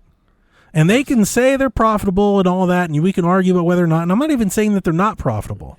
But obviously, if they were raking in cash hand over fist, they wouldn't risk losing subscribers by doing this. They're doing this because they have to. And I wonder, personally, I do wonder how much Call of Duty is a part of this. Because I get the sense that they didn't want to include Call of Duty. And really basically everything I read that was real controversial. Doesn't seem like it paid off. So, like, is this a big part of that? Like, because they don't want to go back on taking Call of Duty out? Well, what's kind of wild, in my opinion, is that Call of Duty, I mean, how long is that high going to last? I already feel like it's on, like, the downward slope of the peak. But that's just my personal opinion. I don't know if it's on the downward slope. I think it's just, is Call of Duty still selling like gangbusters? Yeah, and stuff yeah, like that? Call of Duty is it still like breaking records? It is. Yeah. So if that is the case, then, and you're offering the one thing that you bought as Microsoft that you want to make money off of, why wouldn't you add like more tiers to try to get people the premium content that you already own? Because it's just circulating money into your own pocket one way or the other. I also, the wait time, like, I don't know. So Fortnite crew, I think, is not bad. Rude points that out. I'm going to tell Jack, because I haven't played Game Pass in forever. I have no idea how long, but Jack does. Jack uses my account to play games all the time. I'm definitely going to tell Jack, make sure you're getting your free Fortnite cash or whatever. Like, absolutely. So that's cool. And there's a part of it that was trying to think, like, maybe that's a good thing. Like, maybe they're trying to go after people that don't buy games. Like, hey, we've got Fortnite. But then the question is, like, I immediately second-guessed myself because I was like, but if all you play is Fortnite, why would you subscribe for that? Yeah. It's like, because if all you're playing is Fortnite, you're not free. you're not playing the other games probably. So is the idea that you think you can get people out of Fortnite with this, but you're going to charge them $30 a month for it? I don't know. This brings up another question that I don't understand from just looking at the notes. So, like, what are the 50 games? What are the 200 games? What are the 400 games? Yeah. I mean, there's the Game Pass Ultimate's incredible. Is it like the 50 games are like the most new and relevant, or No. is it stuff that's kind of old? Their stuff, Game Pass, their lineup as a whole, I think I can safely say, correct me if you disagree, Delvin, Game Pass as a whole has much better, they have a wider selection of more prominent, newer titles than the PlayStation collection does. Correct. That is correct. But they spend money for that. Obviously, they have their own content, so that really is the bedrock. Gears, Halo, Forza, Flight Sim, Ori, Hellblade, all of that stuff is there. But their third-party stuff, especially with like EA and now Ubisoft Classics, they have a shit ton of stuff. You can play all the Battlefields and all the Maddens and all that. Like, they have a shit ton of that stuff. Again, I don't want to say again. My issue with this is they're like, you get Ubisoft Classics. I'm like, I'm willing to bet that a lot of the people that want to play those games and have Game Pass already have those games. Sure. Do I really need Chaos Theory on? It's Pass? like those games are also like freely available all the time for like $2.99 on every storefront in the world. You can get like Assassin's Creed 3. That's what I'm saying. That's what I'm saying. So they're like, we threw this in there, now it's extra, and it's like, ultimately, I don't want to. I feel bad for our folks that like this. I'm sorry. Ultimately, I don't think this is going to do a whole lot to grow Game Pass. No. I really don't. I don't think. Can you make an argument that it will? I can't. I cannot make an argument that this is the change that Game Pass needed to reach 45 million subscribers. I don't think that's the case. If anything, I think they're going to lose subscribers for this. I don't think this is a good thing at all. Yeah, I think they're going to. But did they factor that in? To make it with the dollar amount, and they make it from it. Thank you, Delvin. That's exactly what I was. I do think that. I think they thought they probably think they lose money if they raise to 25, and they make money if they raise to 30. Would be my guess. Yeah. They've probably done the math, and they're like, if we raise to 25, more people will quit than we'll make. But if we raise it to 30, the folks that stay around will, they'll cover the difference, right? It will, and I know I hate Game Pass. Like, I think if you bought a console, if you bought an Xbox and just played Game Pass, I think it's a good deal. Fine, yeah. Yeah. The problem with Game Pass, or as my opinion is soured on it over the years, is most people don't play 15 new games a year. Most people don't play 8 new games a year. Like, we've really learned that, how sticky these service games are, and kind of how sticky, like, certain even modes or modes of certain games are. I just don't. I'm really starting to question the Netflix idea for video games. How many people want 400 video games? I don't know. it's taken me decades to get the 1,000 that I have. Well, and the other part of that is, you know, like they're big like macro statistics that you say Gen Z doesn't have as much money. They're not paying for these sorts of things, this sort of entertainment. That's why they are more likely to be on mobile or play free-to-play things. So who are you selling this to? Are you selling this to millennials who grew up? They're buying games. They buy games. You know, like, I don't know. I don't believe in it. I don't know, man. Looking at it, if I was being a patient gamer and maybe it was a casual hobby, $180 a year for a premium where I get eventually the new games. You're just a little bit patient, you know, kind of like going to the movie theater. We're just waiting for it to go on to streaming. Snerts, my only response to that is if that was true, it would have happened. Game Pass is not new. I could see myself like still, if I was going to again recommend Game Pass to somebody who is a very casual gamer, I'm like, yeah, you know, you have. Guess where those people are? $180 already. Guess where those people are? Switch. Or on PlayStation, where they can't sign up for Game Pass. Yeah, you know what I'm saying? Like it all kind of goes out the window. You get Game Pass on PlayStation, but it's $50. Hey, I'm not gonna lie to you. They put Game Pass, so that's the problem. Like with their whole strategy of multi-platform, that's the problem. Is that the whole idea of Game Pass is that it would bring people into into their platform. It would proliferate. If they don't have the people, then the only way to grow Game Pass is to reach more people. You got to get more subscribers because the more you raise the price, the less people are going to subscribe at this rate. They've not done anything to how do we get more players. They haven't done that. Like their answer to that was like, we're going to sell games over there too. It's like, okay, but then you risk people not signing up for Game Pass. You know, like it feeds itself. Like that's the whole thing. They kind of chopped his legs out. I don't know. I mean, clearly it's just a way to make more money. Listen, they are making more. They're extracting more money from their greatest fans. That's all this is. Is like their biggest supporters. They're like, we need you to shoulder more of the load. Why don't you just make the games on PlayStation $80 instead of this? Doesn't this just continue the trend of Xbox just making it more expensive in general for the people who like Xbox? $100. It's $1,000. They're raising the price of the hardware. They're raising twice the price of the software.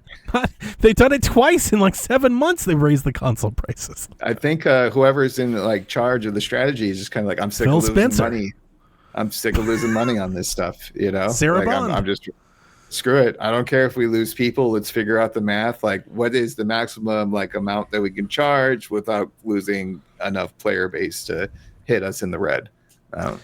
It seems very cynical. I think most people, especially if they were willing to wait, I think, you know, like as two out of these three tiers make you have to do, I think most people would significantly save a lot less by buying the games they want to play than subscribing to Game Pass. Yep. Honestly, I mean, that is my honest belief. If you were to just, especially if they have Steam on their new like Rogue Ally, I feel like Game Pass only really makes sense for like real diehards. Like I want to say me, I would like to say I don't know how much you fall into this. I think me and Delvin, diehards that are just consuming buckets of games. If you're not that person, in what world is this making sense? And also, you lose so much. I wouldn't say freedom of choice because there's 400 games. It's a lot of choice, but like you're playing their day one games when they choose. You're playing their third party stuff when they choose to bring it in. Versus if you're just buying yourselves, you're playing what you want right when you want to. Yeah. You know, like there's stuff like that. I don't know. Feels like you have a time limit almost. I've really fallen out of favor of this, but again, that's nothing new, man. You know what was funny? I was hanging out with Sean over the weekend, and Ryan was there, and I don't listen to their PlayStation show, of course, because I'm not a PlayStation guy. But Ryan used to run their PlayStation show. He left the Xbox show for the PlayStation show. So I was teasing Sean, and I was like, yeah, we'll just get you over there on the PlayStation show. And Ryan, apparently that show quit, or he quit it or something, I don't know. But he was like, I guess you don't really listen, Donnie. And then the funny thing was like 10 seconds later, I said something about Xbox. I was like, oh, God, why would you do Xbox? He's like, of course you would, Donnie, right? I was like, well... Somebody hasn't been listening to any of our shows for years, apparently, because this is not a new thing. No, it is not. If there's one thing that I learned about friends creating things, just always assume they're not listening to whatever Oh, for you're sure. making, Oh, for sure. and you're not listening to whatever No, they're I- making. absolutely. I got my buddy it was Jeremy doing the hilarious, drum man. and bass DJ stuff. He's like, "Did you catch my last set?" Fuck no, I didn't. Sorry, love you, brother, but I did not. Did you catch my last podcast? No, fuck. Why would I listen to that? So I had fun with Ryan, but yeah, What like up, Louie? my I love tell for my friends Xbox about has completely died. It's the reverse. I'm now rooting against them. I want them to fail.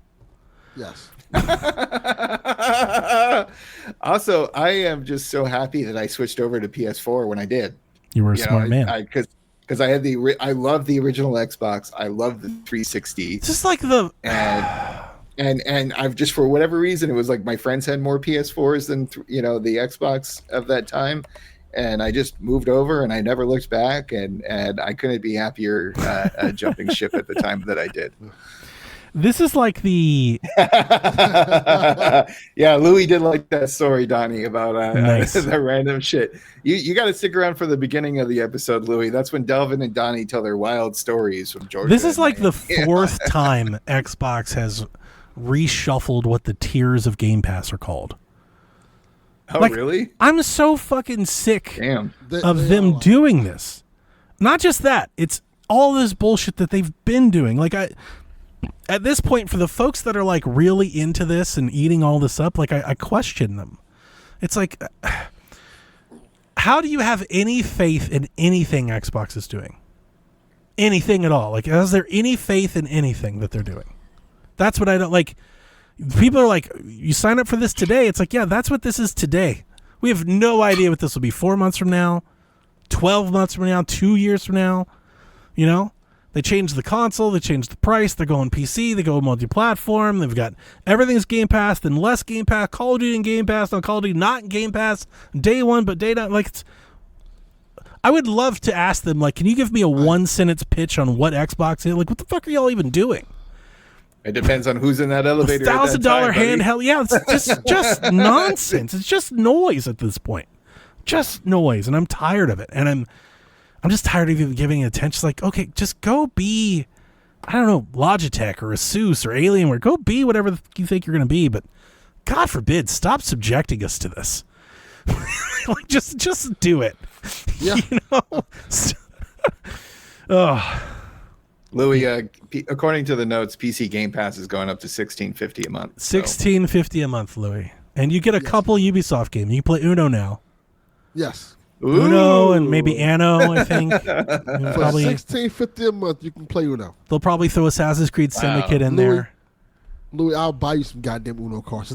Right. Like, I think Now- I'll skip, maybe draw two. I hate, buy you some actual Uno cards. I genuinely hate trying to talk about marketing. But I do have a point that I do want to make. Well, we have someone who knows about marketing. Oh, Jesus Christ. Here we go. This is the worst fucking slide I've ever seen. This is how they're selling. This is how they're choosing to sell Game Pass now. This is the Cracker Barrel of slides. This is their pitch. Snerts. This is their pitch on this is what they're doing today. Here's what they thought would work. They thought a 3-column slide with 8 to 10 bullet points in super fine print because they had to put so much in there. They thought that would sell people. Yeah. Wow. Let's go. Yeah, I had to move that to the bigger monitor. Like, I'm not gonna lie to you. This is the worst, and all the columns, they're all green. Yeah. Right, but Let's do it. but also you notice how like the dark green one, like this is the one we think people are going to actually buy. I'm not lying. Like, this is the wild.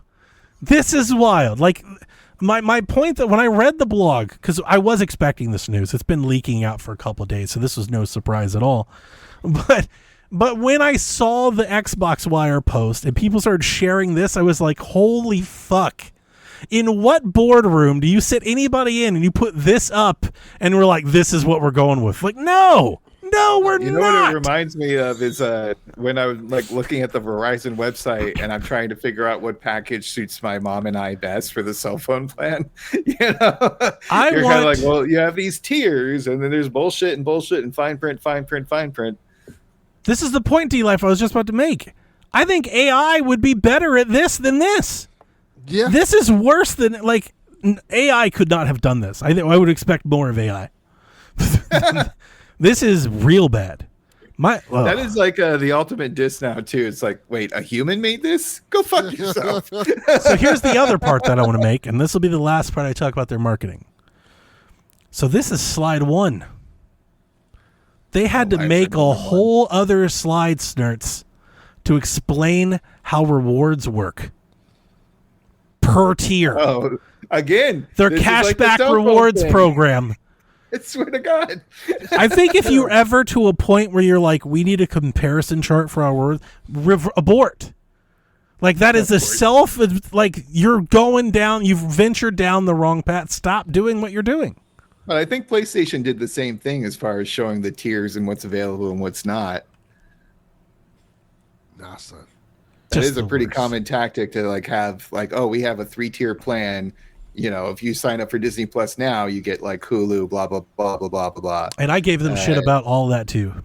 Putting your old trashiest PS2 games that you have to stream in the cloud as the most expensive option was wild. Oh, yeah. No, that was so dumb. It's like why people signed up for that blows my mind. Real bozo dumb shit. But yeah, so that's what Xbox who wants is doing. To play GTA from a top-down perspective. I'm not going to lie to you. I think it would have been a lot better for Xbox as a whole if they just charged more for their games than this. This is not good. I don't want to speak like we know anything about samples, but I will share my browsing experience. I have seen 3 positive reactions to this news out of thousands of impressions. I've read comments on Reddit threads. I've been on Blue Sky. I've been in other Discords. I am seeing an overwhelming negative reaction to this news. Overwhelmingly. My 3 social media poisons of choice is Twitter, Threads, and Blue Sky. And it's been a mix of like current politics and Xbox bullshit all day long. Yeah, people are what are we doing? Bad. Why are we doing this? This is bad. Stop it.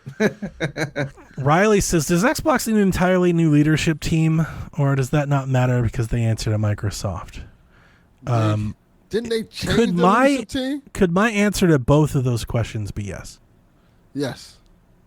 I do think Xbox needs a new leadership team, and I don't think it probably matters because they're just doing... And I think that, honestly, I think that might make things better, is if they just made it feel and look more like Microsoft. Because my issue is that I'm holding on to what Xbox used to be, what I wanted Game Pass to become, the Xbox that I saw. I'm holding on to that, and I'm jaded.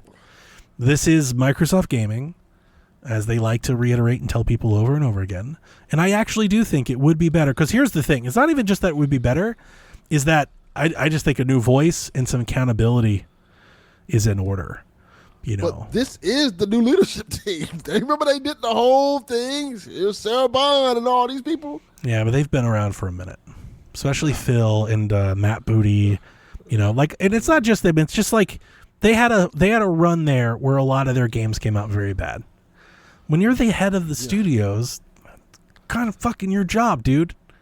Yeah, that's what we and when you're the president of the company and your hardware is in the absolute shitter, you can't move 5 million units. Just call into your fucking gig. Yeah, when you flop Halo, so that's the problem. And I like Phil Spencer. I have his autograph. I'm a big fan. And I do. And for all this, I probably give him somewhat of a pass. I do think he should be shown the door. But I honestly don't think... I don't place a lot of this blame at his feet. I think he tried to make Xbox. He failed. It didn't work. And now he's doing what he's told to do.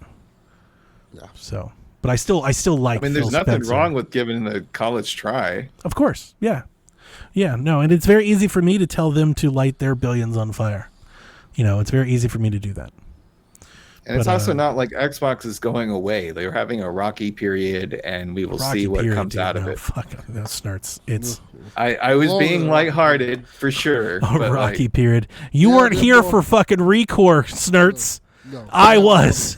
Okay. They have more than a rocky period. They have an Apollo Creed and Rocky IV period. Right. Okay, sure. But again, I'm trying to be a little bit optimistic and saying who knows what's going to happen on the other side. They're about to face Drago. That's what's about to happen. Again, it's a very dangerous fight. I always feel the need to soften my emotion with, I don't mind what they're doing. I think, if anything, they need to go ahead and turn the page. That's why the Forza thing really bothers me. It's like, you want to be multi-platform, Xbox, play anywhere. Everything's an Xbox except this handheld we make doesn't play your Xbox games on console, and you can't play Forza 5 anywhere on day one because it won't be on PS5. It's this shit. This is the shit that makes me angry, right? They just, I don't want to say they don't get a pass because they're not. Nobody's buying any of their shit, so they're not getting a pass. They can't sell a console, so like they're not getting a pass. But at the same time, to the folks that really do love them, that we deal with, dude, I don't. Am I sounding crazy? Like I feel like I'm pointing out the obvious. No, I was just trying to give Xbox us play anywhere. Everything's in Xbox except these things can't play Forza 6, and this thing can't play your Xbox games. It's like none of this makes sense, and all the Game Pass is going up. It's just like what. Why would anybody buy into what they're? Why, if they're like, we're going to make a console, why would you buy it? What do you like? It's just like, what are you getting out of this? What are you getting from them that you can't get anywhere else? I don't know, man. And like, in what vision what do you think 2 years from now is happening that you're so set on? Like, what are you depending on? What are you banking on? Because at this point, there's such a wild card. I don't know what the fuck Xbox will be next year. I don't know if Xbox will be next year. Who knows? I don't know why Xbox will be next year.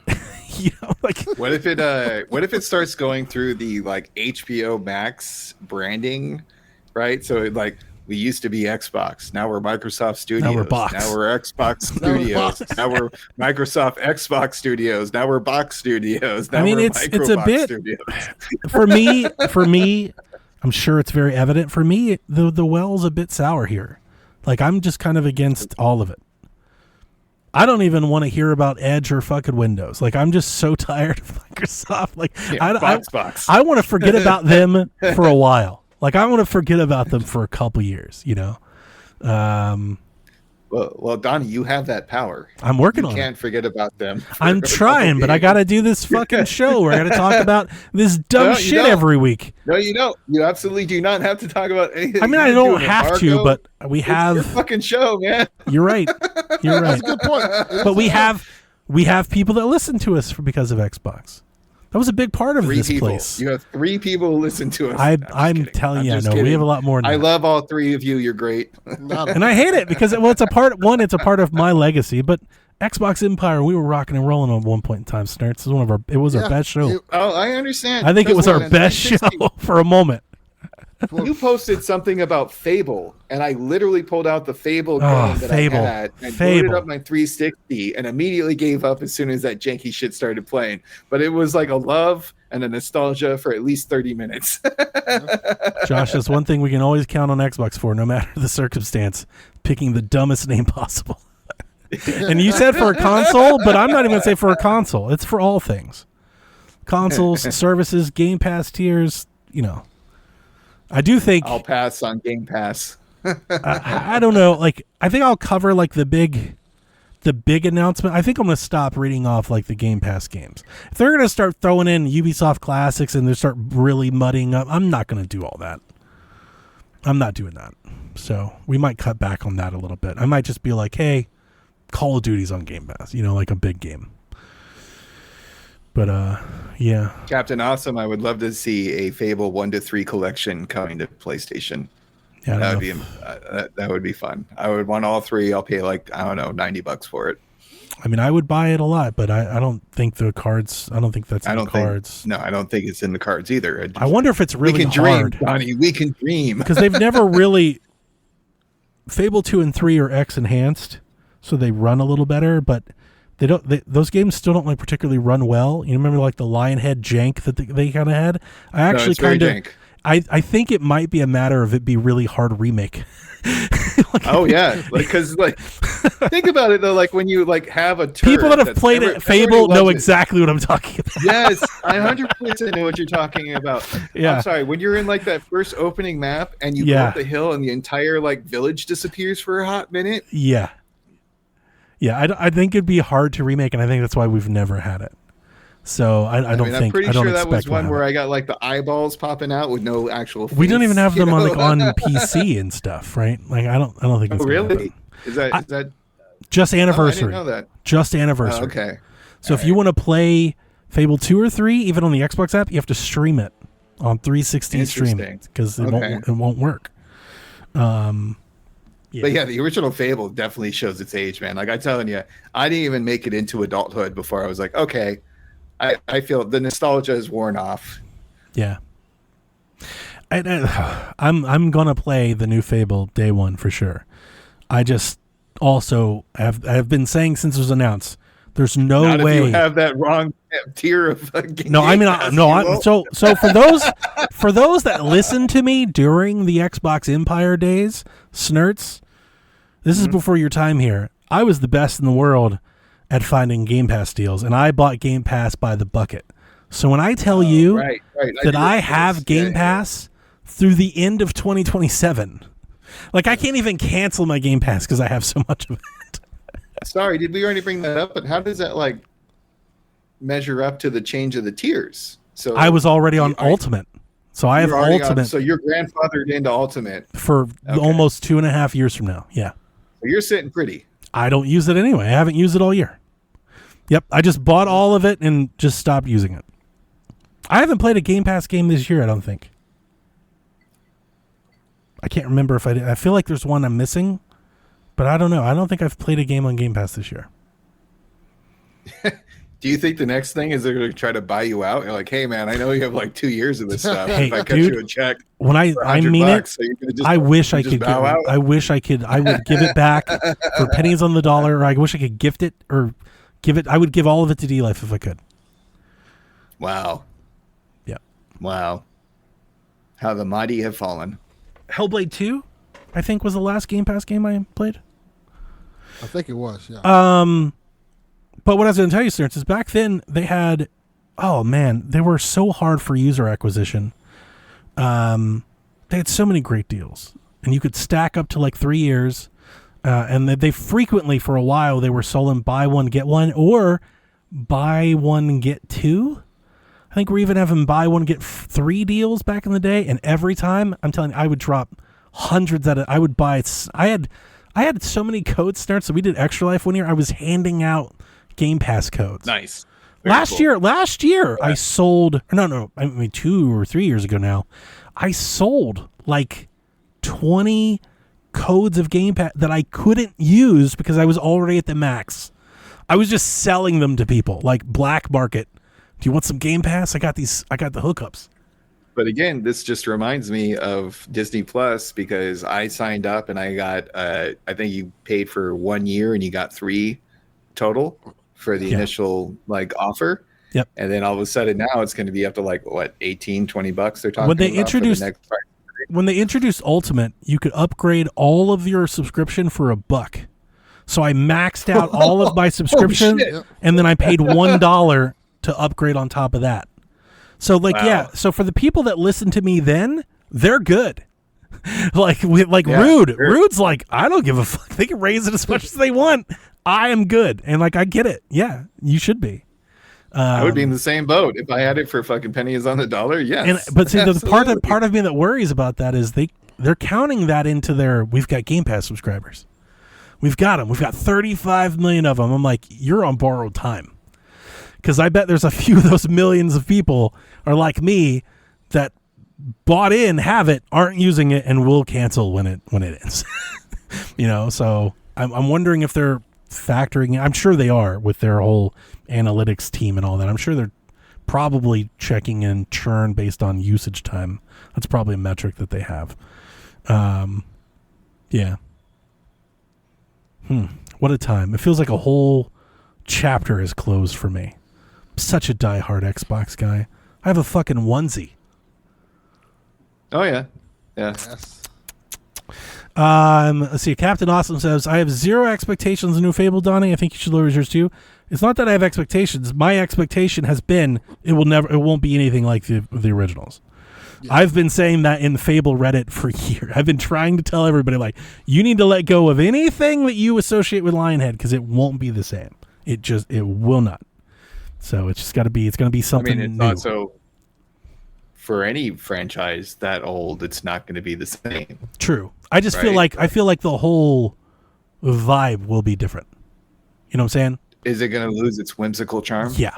Or I don't even know if it'll lose it. It'll be different. It may have different. whimsical charm. Sure. It'll just be its own. It won't be like what it is before.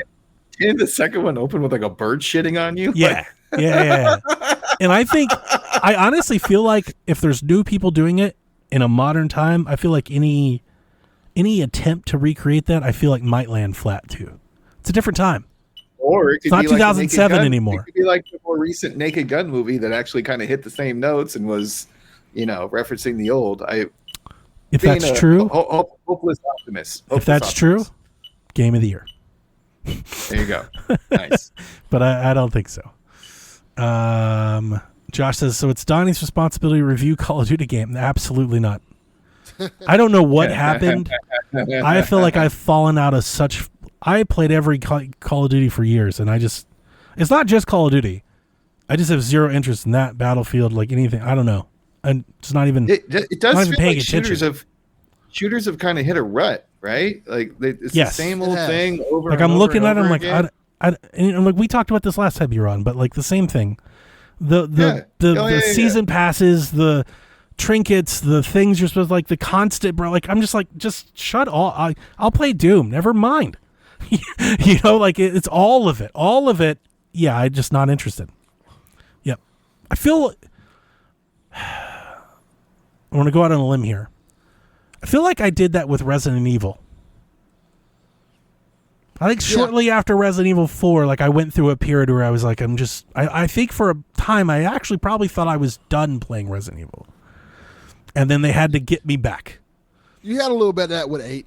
Yeah, for sure. You had a little bit of that with 8. I remember. So like, and I never played 6, and I fell off on 5. 5 was what started it.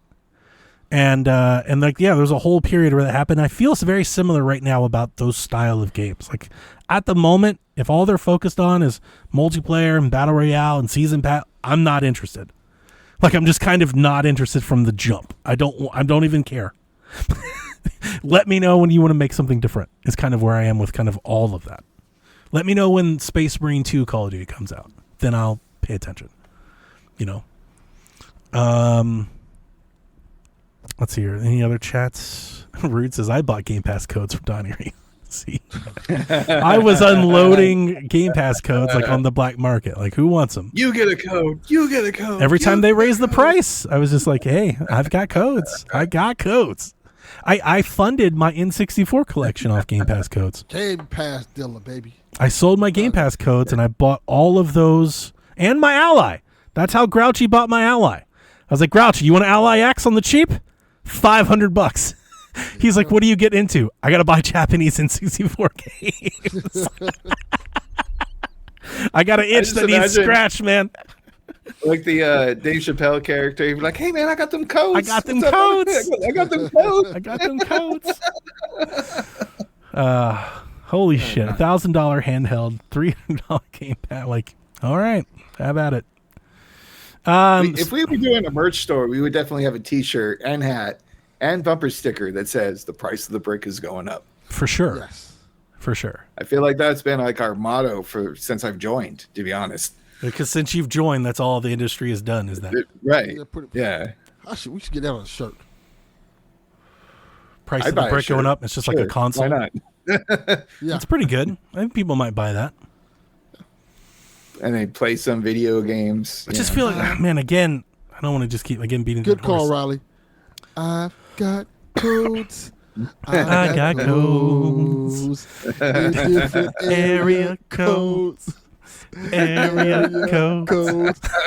Codes.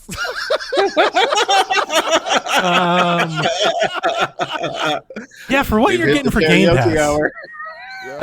For what they're adding into this, man, it's a hard sell.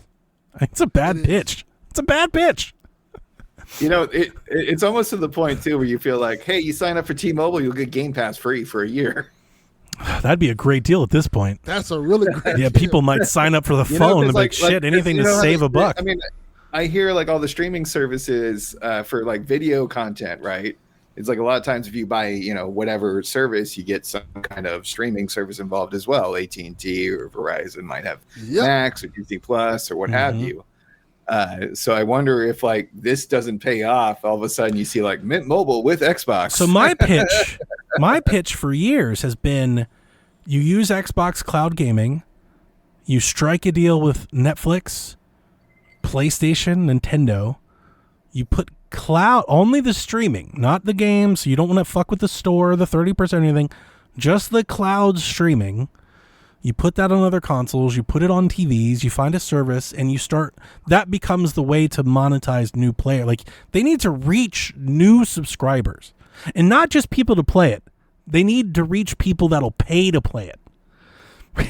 So honestly, pairing on to Netflix, like going to Netflix and getting a deal where it's like, hey, we'll put Game Pass in, you know, your premium tier of Netflix if you know, give us a half or a quarter of that. Probably a quarter, probably less than half. Netflix got a shit ton of people. Going to like PlayStation, hey, we're putting your games day and date here. We want to do just cloud gaming, right? Do the same thing for Switch. That reaches new subscribers.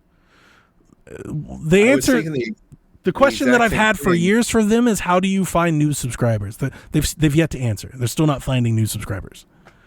One of the things that always came to my mind is watching Clueless Gamer, and they were touting the Xbox Game Pass on a TV that was already built in. Sell an Xbox TV. I think that's why they should have made a dongle. Not because the dongle like seriously though, like you can sell like a $500 like 15-inch TV that comes with a Xbox controller and 1 year free subscription to the base tier. Yep. Maybe with a coupon or a code to upgrade for 3 months to the ultimate tier. Correct. And they have that with like Samsung, but most people, you wouldn't know it, right? Nobody knows. Right. So the point that I was making with their streaming stick, because there was a period in time where they were R&Ding a streaming stick, I was always saying they need to do the streaming stick not because of the product is going to be like a great thing. It's for the awareness. Like having it out there, having people see it. Let's say it's $50-$60. It comes with a controller. You get a little Roku, right? It's built for it. Yeah, like, you package it right. It becomes right Delvin. It becomes stocking stuffers. Becomes gifts. People talk about it. They say that was a great idea. Yeah, they just wouldn't do it. They were like, we put it on the Samsung app. Like nobody ever looks at the App Store on their Samsung TV. The fuck are you talking about? Like the same idea as like a Roku, right? Or correct. Kind of like yeah. Why not? Mm-hmm. It's so weird because I feel like Xbox is in this moment where they could actually like throw some shit against the wall and see if it sticks and kind of really go out there because they have like the software and the hardware and everything else already out there. It just seems so scattershot right now versus like focused on something. And I do wonder like if we're going to be talking like a year from now, like what the fallout is. I don't know. Like what's gonna remains to be seen, Snerts. Remains to be seen. Yeah. And I can't wait to play Halo on my PlayStation. $1,000 Xbox Ally. Ubisoft and Tencent, we talked about it. They spun off a subsidiary, the appointed people, Yves' son and whatnot. They've officially named that today. Their new studio is called Vantage Studios. Yeah. Like the name. That's boring as hell, isn't it? Like if someone says like Vantage Studios, like what comes to mind at first? Nothing. Nothing. I don't have any. That's exactly what it sounds like, and I think that might be the point. Because the whole part of this was the idea of them spinning off a subsidiary. I think was to essentially, they know the Ubisoft name, like the brand, kind of has like a taint to it, so they're trying to like, I don't know, mask that in some way. But anyway, this new subsidiary publisher, I don't know what studio group, will be their Montreal, Quebec, their Sherbrooke, Barcelona and Sofia Studios. And they will oversee Ubisoft's 3 biggest IPs, Assassin's Creed, Far Cry, and Rainbow Six. Tencent holds a 25% stake, and they serve as an advisory role. They will have a vantage point for their 3 biggest IPs. Yeah, there you go. Snerts nailed it. So get You're excited. welcome. That's what I'm here for. Other headlines this week. Avalanche has closed its Liverpool studio following the closure or the cancellation of Contraband. They've also reduced their workforce at their Malmo and Stockholm studios because of this. So, yep. Rock Band 4 to be delisted October 5th. It will be officially 10 years old on October 5th, and all of their licensing ends that day. So, if you do not own Rock Band 4 and you ever think that you may want to play a Rock Band or Guitar Hero game, I would advise you right now to secure a copy of that game. And if you plan on buying it physical, go ahead on the store and buy any of the DLC that you could want. Because once it comes down, that's it. You are, at that point moving forward, you're either buying old games or you're playing Fortnite Festival. So if you want any, like, that's the whole point of the whole existence, the only point of me having an Xbox console today is that game. My Xbox console is merely a Rock Band 4 machine. Because also, I have like $500 invested into that fucking game. Licensing is expensive, and they will not renew this. It is now or never. Well, because didn't Epic bought Harmonix? They're doing Fortnite Festival now, right? Or was that Apple? Somebody bought them. Was it Apple? I don't remember. Somebody correct me. I'm just making an Harmonix assumption got bought that, by somebody. I'm just making an assumption that every single sound, music, a song on that platform involves a licensing of some sorts, and those are very detailed, very hardcore contracts. And unless they're coming out with a new game, this is it. So heed the warnings of Donnie and get it while you can. Did you ever play it? I was a Rock Band original fan on the Wii. We used to actually have Rock Band karaoke parties at my apartment back in the day, which were a lot of fun. But I was never like a hardcore player. It was always just kind of like a group activity of sorts. Rock Band 4 had over Rock Band 4 had over 3,000 songs. Wow, that's a ton. I was just there doing Jethro Tull's Aqualung over and over and over. It was a again. live service. It was a live service Rock Band game. They supported that game for like 6 straight years. They had song drops every month. Every month, they used to share the YouTube videos on their Discord. Every month, they would have like a whole new, like 5 to 10 songs that you could buy. Is that the pinnacle game of the genre? Yes, which is that would be my especially because it's the most modern, it's the most up to date, it has the most support. You can buy third-party guitars now. Cracked make one. Like I have Discord with you. The Power A or the PDP one. Like you can buy new guitars. So if you grew up loving this game, if you think you may be nostalgic for it, you are on the clock. You have 4 days, because here's the thing, I don't think we're getting another one. This is it. So go buy. I'm going into Rock Band tomorrow, and I will buy my last wish list, songs choice. I'll go in and buy anything that I really want. So it might be like $50. When you ever get into that Rock Band or Garage Band, or Guitar Hero, sorry. Yes, I did. I got into it. I had Guitar Hero Live, which is a pretty interesting. I like that one. Yeah, I like that one. I don't think I ever had Rock Band. I have Rock Band I have Guitar Hero Live still for Wii U. My guitar broke over the summer. Oh, bummer. Yeah, I don't know if I'm going to replace it. Do you have the full band setup with like 2 guitars and a drum set and a microphone type of thing, or is it just the guitar? I just had the guitar. For me, it was a guitar. Me and my daughter. So on Rock Band 4 is something I played with my daughter. So we had a band, her and I, where we beat the whole game together.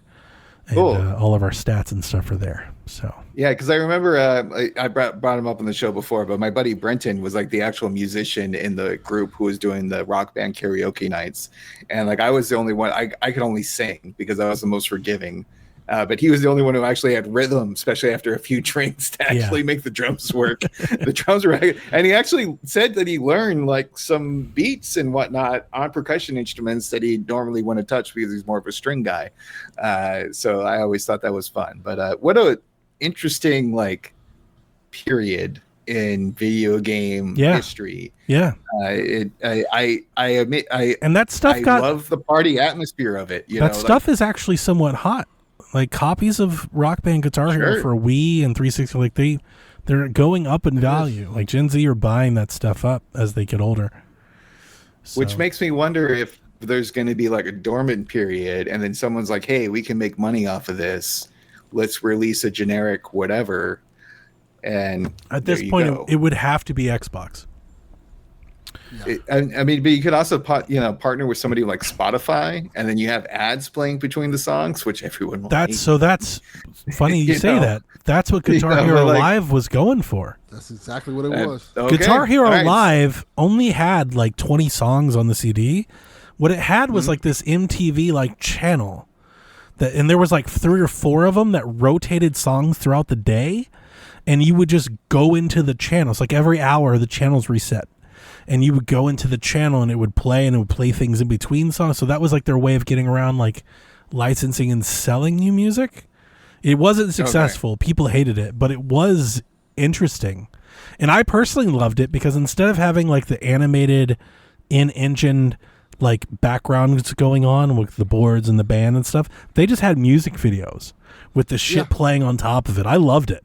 But I grew up watching music videos. Yeah, it was like watching MTV or Palladium or The Box or something. Yeah. Shit was dope.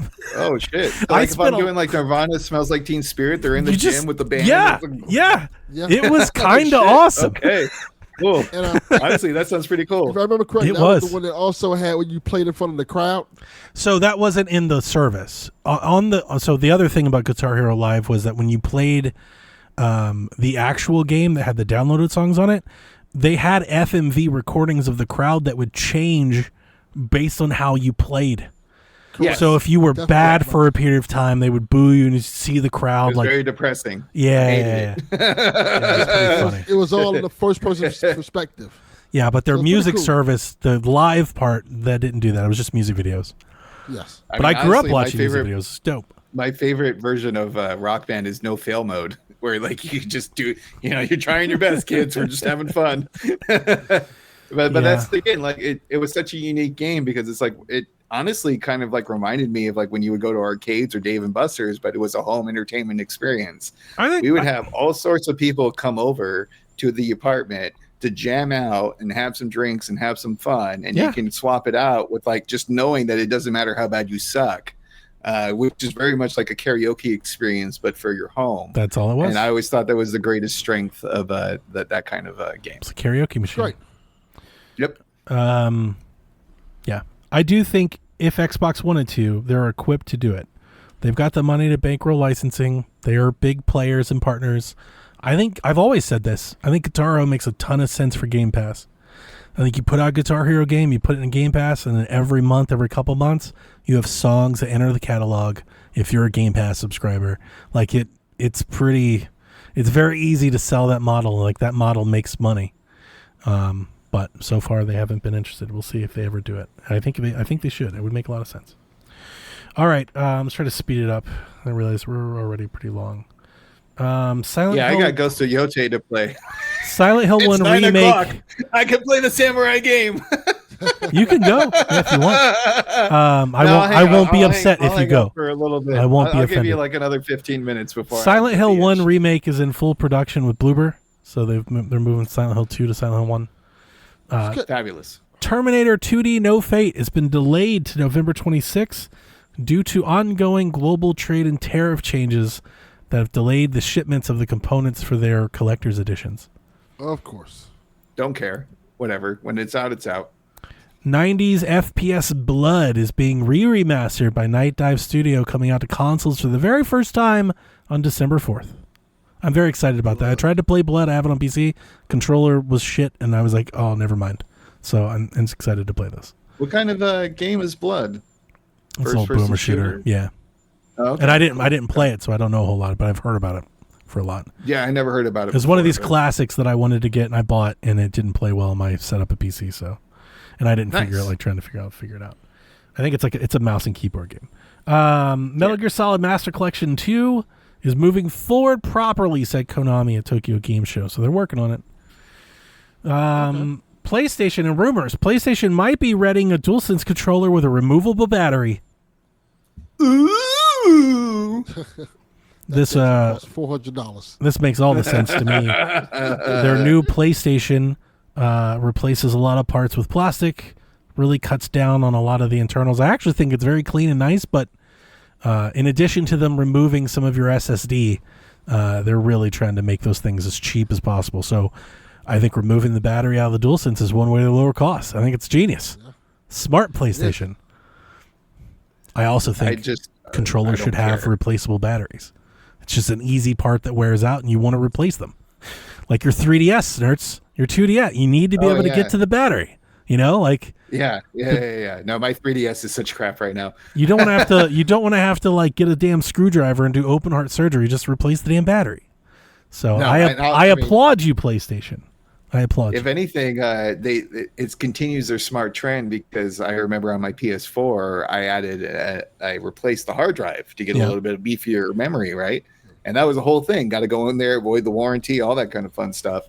Versus the PS5, you're like, oh, you just remove this, you remove that, you plug it in, you're good to go. But I also have a very small apartment, and so I do not mind having the USB cable like from my PlayStation to my couch. It's not that big of an inconvenience. Yeah. If you're in this mega mansion like Delvin or yourself are in, where you're like super far away from the TV, it might be an inconvenience for your like 2-foot like USB cord. I'm not plugging shit in, man. I don't know what you're talking about. Like, we ain't doing that right here. Not even a little bit. What a poor. Yeah. No, it's so weird because I still kind of like the wire. Like, it's funny you say that. Like, I play wired. Like I'm joking. I play wired on PC all the time. That's all I use is a wire controller. Yeah. So, now that I have this 360 one with the wireless dongle, it's the first time I've been wireless on PC in literally ever, like years. But not at the TV. Like at the TV, you just out there stringing wires. That is a man who doesn't have dogs and kids running around. That is a single man's apartment right there. That is a single. Yeah. Just like they do not provide. Like they do not knock. You just out here plugged in with no care in the world that something might flash by and rip your whole console off the damn TV. Exactly.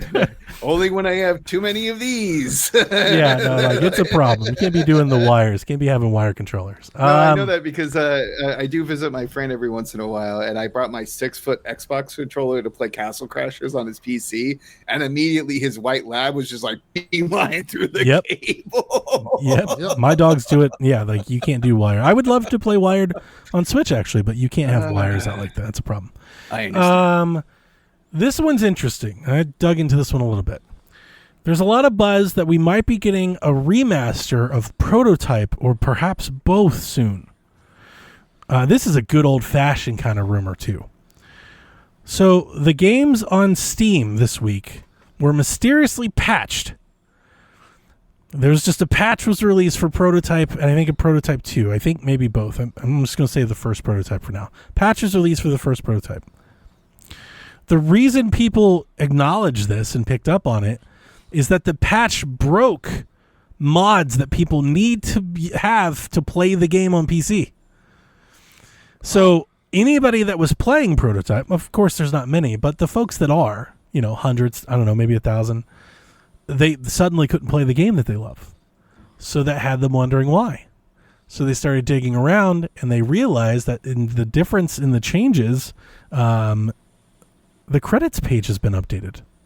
The credits page for Prototype, which I don't know what year it came out, but a long-ass time ago, has since been updated with Ubisoft Connect references, as well as credited to developers Beanox and Iron Galaxy, two studios that are very known for their port work.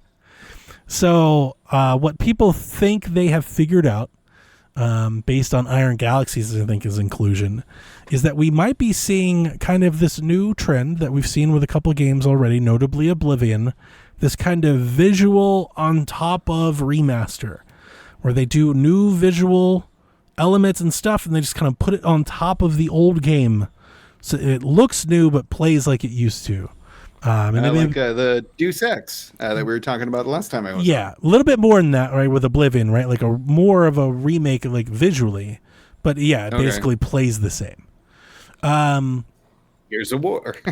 I think Prototype is a great game for this, if this is true, because that's a super fun, Infamous-like game that I think Xbox fans would be like really into playing right now, even PlayStation fans. So I think that's a good choice for this. And it's a 2009, the first one. If we get more of this, this is where perhaps something like Fable gives me some hope. I wonder, could they do something like this for Fable and pull it off? Like, what old games can they do? This is not what I expect Halo to be. Like, I think they're remaking Halo in Unreal Engine 5. Shut up, Riley. This is not bringing back Concord. Sorry, brother. But yeah, some of this old stuff I think could be cool, and I want to see a trend like this. I will definitely support a Prototype remaster. I'll do that. So is my memory off? Viva la Game Pass. Prototype supposed to be like a Hulk game originally, but they lost the licensing, and then they eventually made it just what it is today. I don't know. I just found out about Prototype like 3 years ago. It does play like a little bit like that. Oh, really? Oh, yeah, no, it's a new thing for me. I didn't even know what it was. I was playing Prototype day one. I didn't figure out what Prototype was until they bought Activision. That's when I was like, oh, what's Prototype? Gotcha. Yeah, people were like, oh, it's a fun if they game, buy Activision, can they bring Prototype back? I always thought like Prototype was kind of like the Infamous, like kind of second cousin type of thing. Yes. I think Infamous was more favorable. They did, yeah, and it was about the same thing with the protagonist, with lots of very movable open world mechanic, with like over the top violence and crazy power sets. That's how I found out about it on our podcast, talking about it for all these years, and everybody knowing my love for Infamous. Like when the whole Activision stuff came up, people are like, "Have you never?" I remember, like, I think it was Josh and Dev. Like, you never played Prototype? Like, you'll love Prototype. Because I've never played Infamous, but I played the shit out of Prototype. So we're the opposites. Like, like there we go. Yeah. I did play Prototype for about 3 or 4 hours. I did enjoy it. I would like to buy and play a remaster for sure. But at nowhere was I like, this is awesome like Infamous. I wasn't that close. No, and it's a game that it's almost like the old school like Sega Genesis and SNES area when it becomes like overly complicated and hard to beat the game. It starts off as fun. It's I guess the cliche of it's easy to like get a hold of, but like very hard to master. It was pretty. I just wasn't as into the characters and the stories like I am Infamous. Like Infamous, I was into what like the backdrop, what was going on. With Prototype, maybe I just didn't play it long enough, but in my time there, it was just a bit. It was like GTA to Saints Row, similar but not the same. Yes, that's a good one too. And also describe it. Delvin, maybe you agree with this. Like, I kind of got over my Prototype like urges as soon as PlayStation came out with Spider-Man. Yeah. 100%. Pretty accurate. Yeah. I mean, I would prefer, obviously, because I'm not the person, the Marvel guy or the comic guy. I would prefer Infamous come back, but 100% I would see that. I mean, Spider-Man is the far-reaching of that game for sure. Yeah, but it was and man, I hope I'm not too off with that, but that's why I brought up the Hulk thing too, because it does feel like both those games, Infamous and Prototype, that you're just like this superhero, and you have these like ridiculous power set, and here you go. But anyway, with that, I'm going to bid you all farewell. Have fun. Enjoy the rest of the podcast, and I'll let you know how Ghost of Yogurt is shortly. Golf at Yote. Go have fun. Yeah. Thanks for hanging out, guys. Talk to you later. See you later. All right, Delvin. Let's get to this Rude Day segment. Okay? Mm-hmm. The Rude says Ghost of Yote comes in at an 87 with the line at 87.5. Damn. What a great line. The Rude and Donnie both get it right, making the score.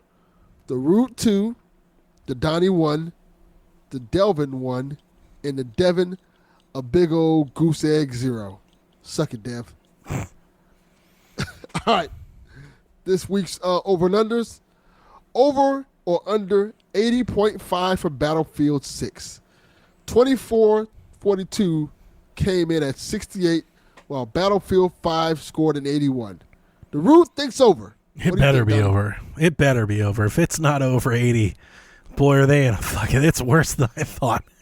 Yeah. If it's not over 80, boy, they're in trouble. Ask for a refund. They're in trouble. Doesn't mean it's going to be bad, but like with everything they've put, like they have every fucking... Like all of EA is on Battlefield. Like if they can't make a game better than an 80 for everything they've put into this, then just what are we even doing? Close up shop. Yes. I think a big part of them being bought for $55 billion is probably because Battlefield's going to be a hit. I agree. I think it's going to be over. Yeah. So both of us going over, Rude. Mark it down. Over or under 81.5 for Little Nightmares 3. Little Nightmares 2 scored an 82, while Little Nightmares 1 scored a 78. The Rude thinks over. I'm inclined to agree with him. I don't really know why, but Little Nightmares 3 has had a lot of marketing for a long time. They're really making it try to feel like it's a big thing. Yeah, and I remember that's a franchise that's been pretty consistent, and I feel like this is the one that could probably take them over the top. And I played a little bit of part 1. I like what I played of it. That's one of those ones I want to really get into. 2 looks very good. So I'm gonna go to over. You're over 2, right, Donnie? Yep. Okay. All right. It's question time. First question. Quagmire asks, is Dying Light the Beast a great sequel, or is it the greatest sequel? It's the greatest Dying Light sequel. That is a good answer. I was going to say no, because it's not the greatest sequel, because you have Breath of the Tears of the Kingdom. It's the greatest Dying Light sequel. Yeah, that might be the answer. It's the greatest Dying Light sequel. But yeah. Another question from Quagmire is, so it comes down to, so it's come down since the 100% Metacritic high, but is Silk Song really that good, or is it just enthusiastic reviewers who are selected to review the sequel to arguably the greatest Metroidvania of all time? I'm beginning to think game stores just need to be thrown out. Thoughts? What do you think, Devin? I think game scores don't matter. I want to be honest. Like, I get why people use them. I get because people want to have a metric. Like, hey, this game's an A. It's an easy way to determine for a reviewer what a game is.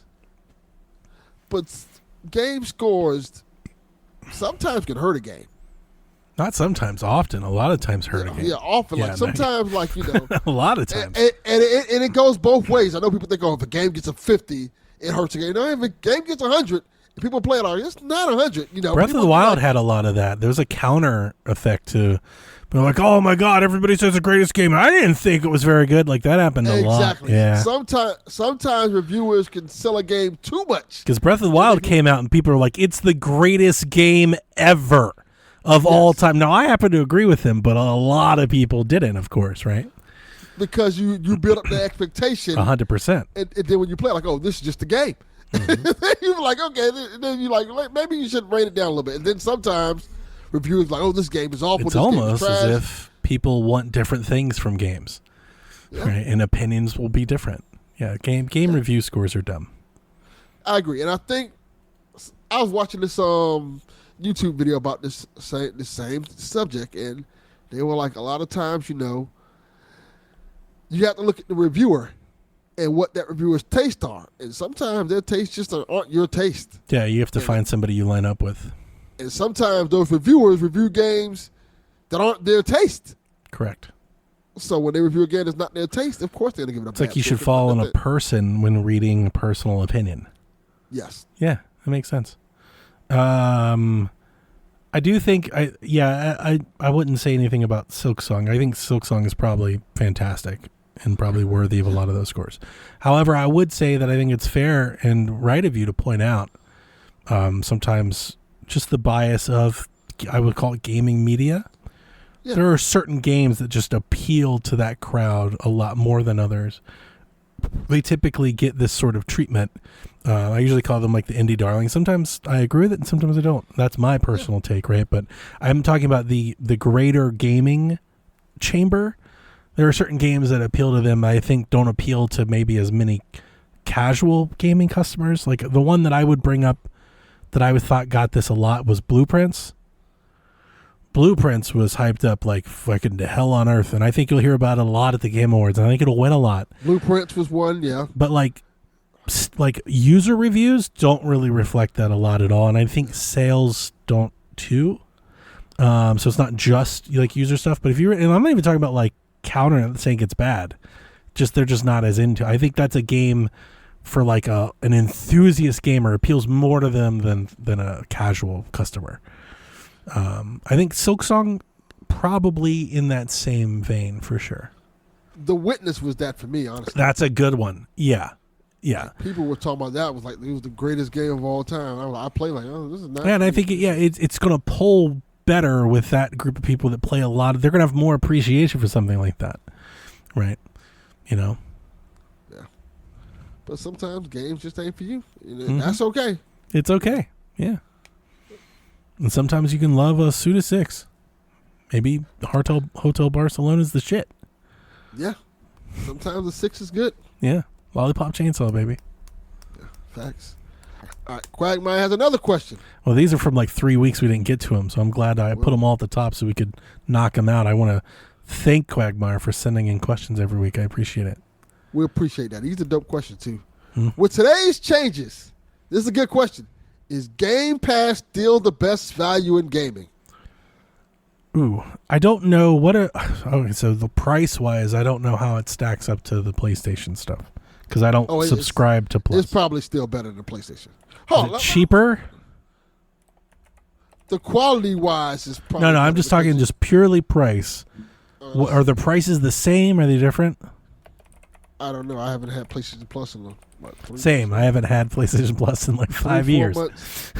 So I'm like, I don't even know what the prices are because I don't do that. I can't even find it on their damn website. I'm looking it up right now. Let's see. I can see I have a chart of different tiers, but no prices. Okay. I have. Okay, now this is. Okay, Essential is $79.99 a year. 10, 15, 18.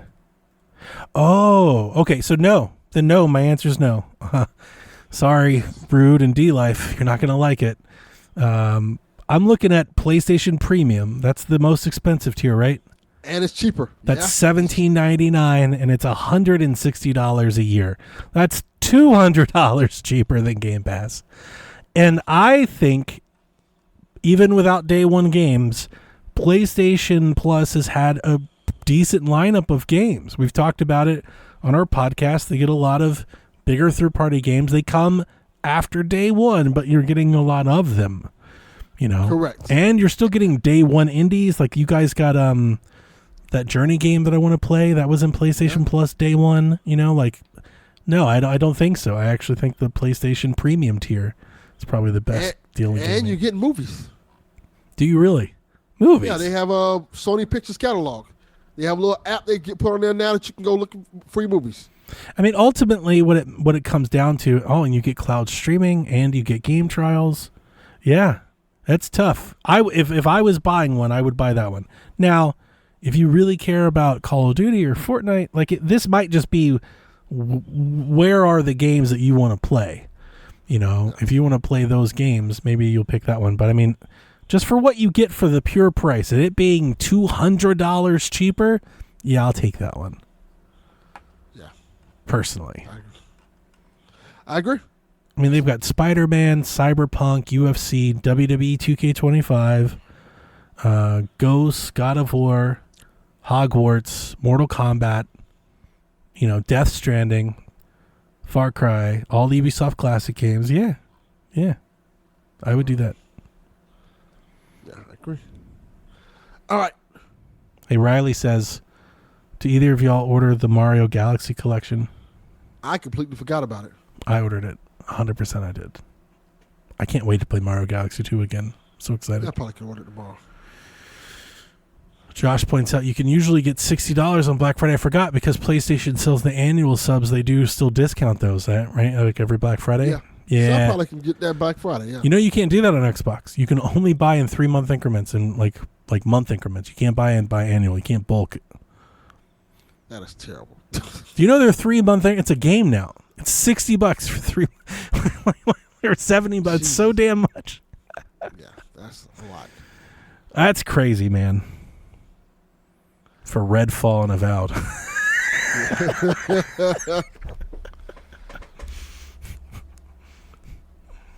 I'm looking at Rob 3K's question. You know what? I'll hold that question for Dev because I'm not alcoholic. I don't drink alcohol. Sure. So yeah, it makes more sense when Dev's here for that one. So TPR asks, question for tonight. What's your go-to Zen game and why? I have a bunch. You name some. I mean, it depends. It kind of depends on what I'm running away from. If I'm wanting to turn my brain off, golf, retro bowl. I love a good arcadey sports game. Something I can like. Those things are so responsive. You're getting some like feedback so quickly. Goal, touchdown, play. You know, like it's such instant feedback that I really like to turn my brain off. I find that like when I'm super stressed, like not when I want to turn my brain off, but like when I want to forget about something, like life, the world, job, like I want to forget, you know, because I'm dwelling. I escape into big fantasy games. That's where Zelda, Grand Theft Auto, Far Cry, usually big worlds, Dying Light. That's where those games come in for me. That's why I play those style of games. Yeah. I've had times for a moment in time it was No Man's Sky. Mm-hmm. Like with No Man's Sky. Valheim was a good one.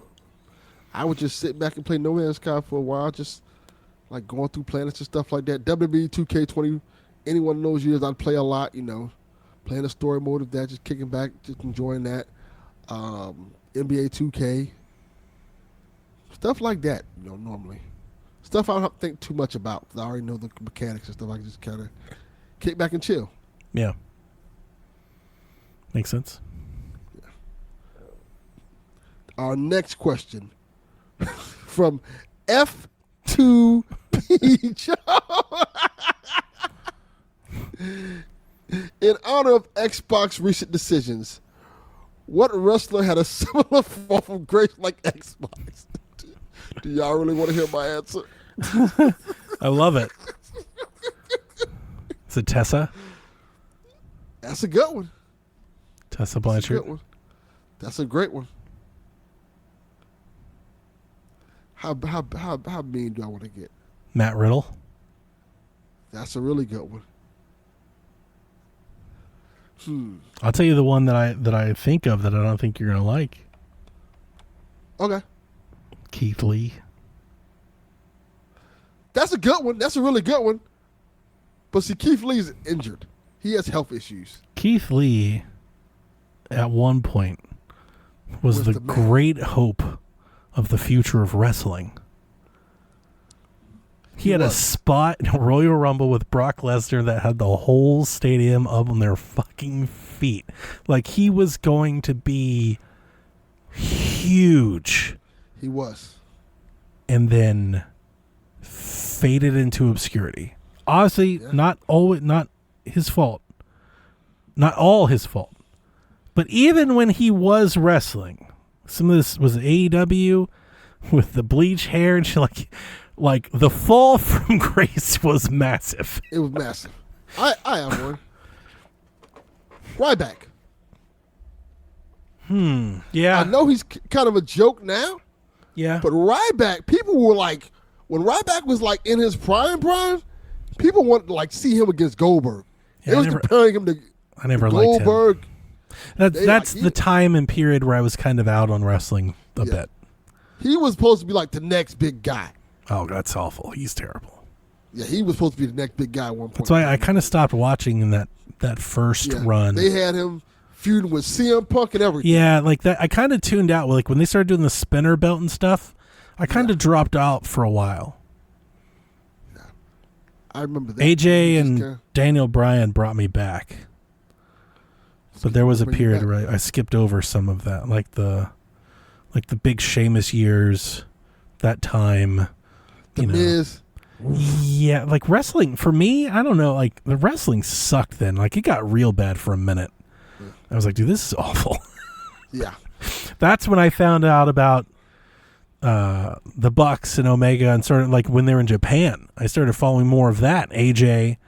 Because wrestling, like that's how bad WWE had gotten as I started watching Japanese wrestling. When they start letting the Miz get like multiple championships. I like the Miz. I like the Miz. Let's not put the Miz and Ryback in the same company. Miz is a lot better than that. Oh, he is, but I don't want to see the Miz like win champion. Like he shouldn't be that many times the world champion. Like how many times the Miz was champion? I think he's been a steady, dependable hand who does good heel work. Yes. That's hard to do. There's not a lot of people you can say that about. Yeah.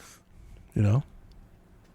It was that period of time and the period of time when they started. But that wrestling, like when Dolph was the center of the show, I was like, okay, no, we're not watching this. He's not and even I in like the Dolph company anymore. I like Dolph Ziggler too, but he's not even in the company anymore. Yeah. They're not even trying to bring him back. Yeah. They're like, yeah, you can stay in TNA, Dolph. We're cool with that. Yeah. Our next question from Sleepy Gamer. What makes your space,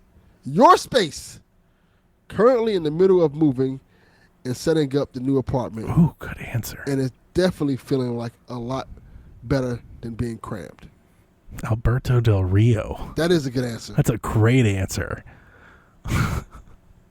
That's a great answer because they tried multiple times to make Alberto Del Rio a thing. And he was AAA champion like 50 times and stuff, right? Yeah, he was not too long like ago. Around the world, he's he's a big thing. Renowned.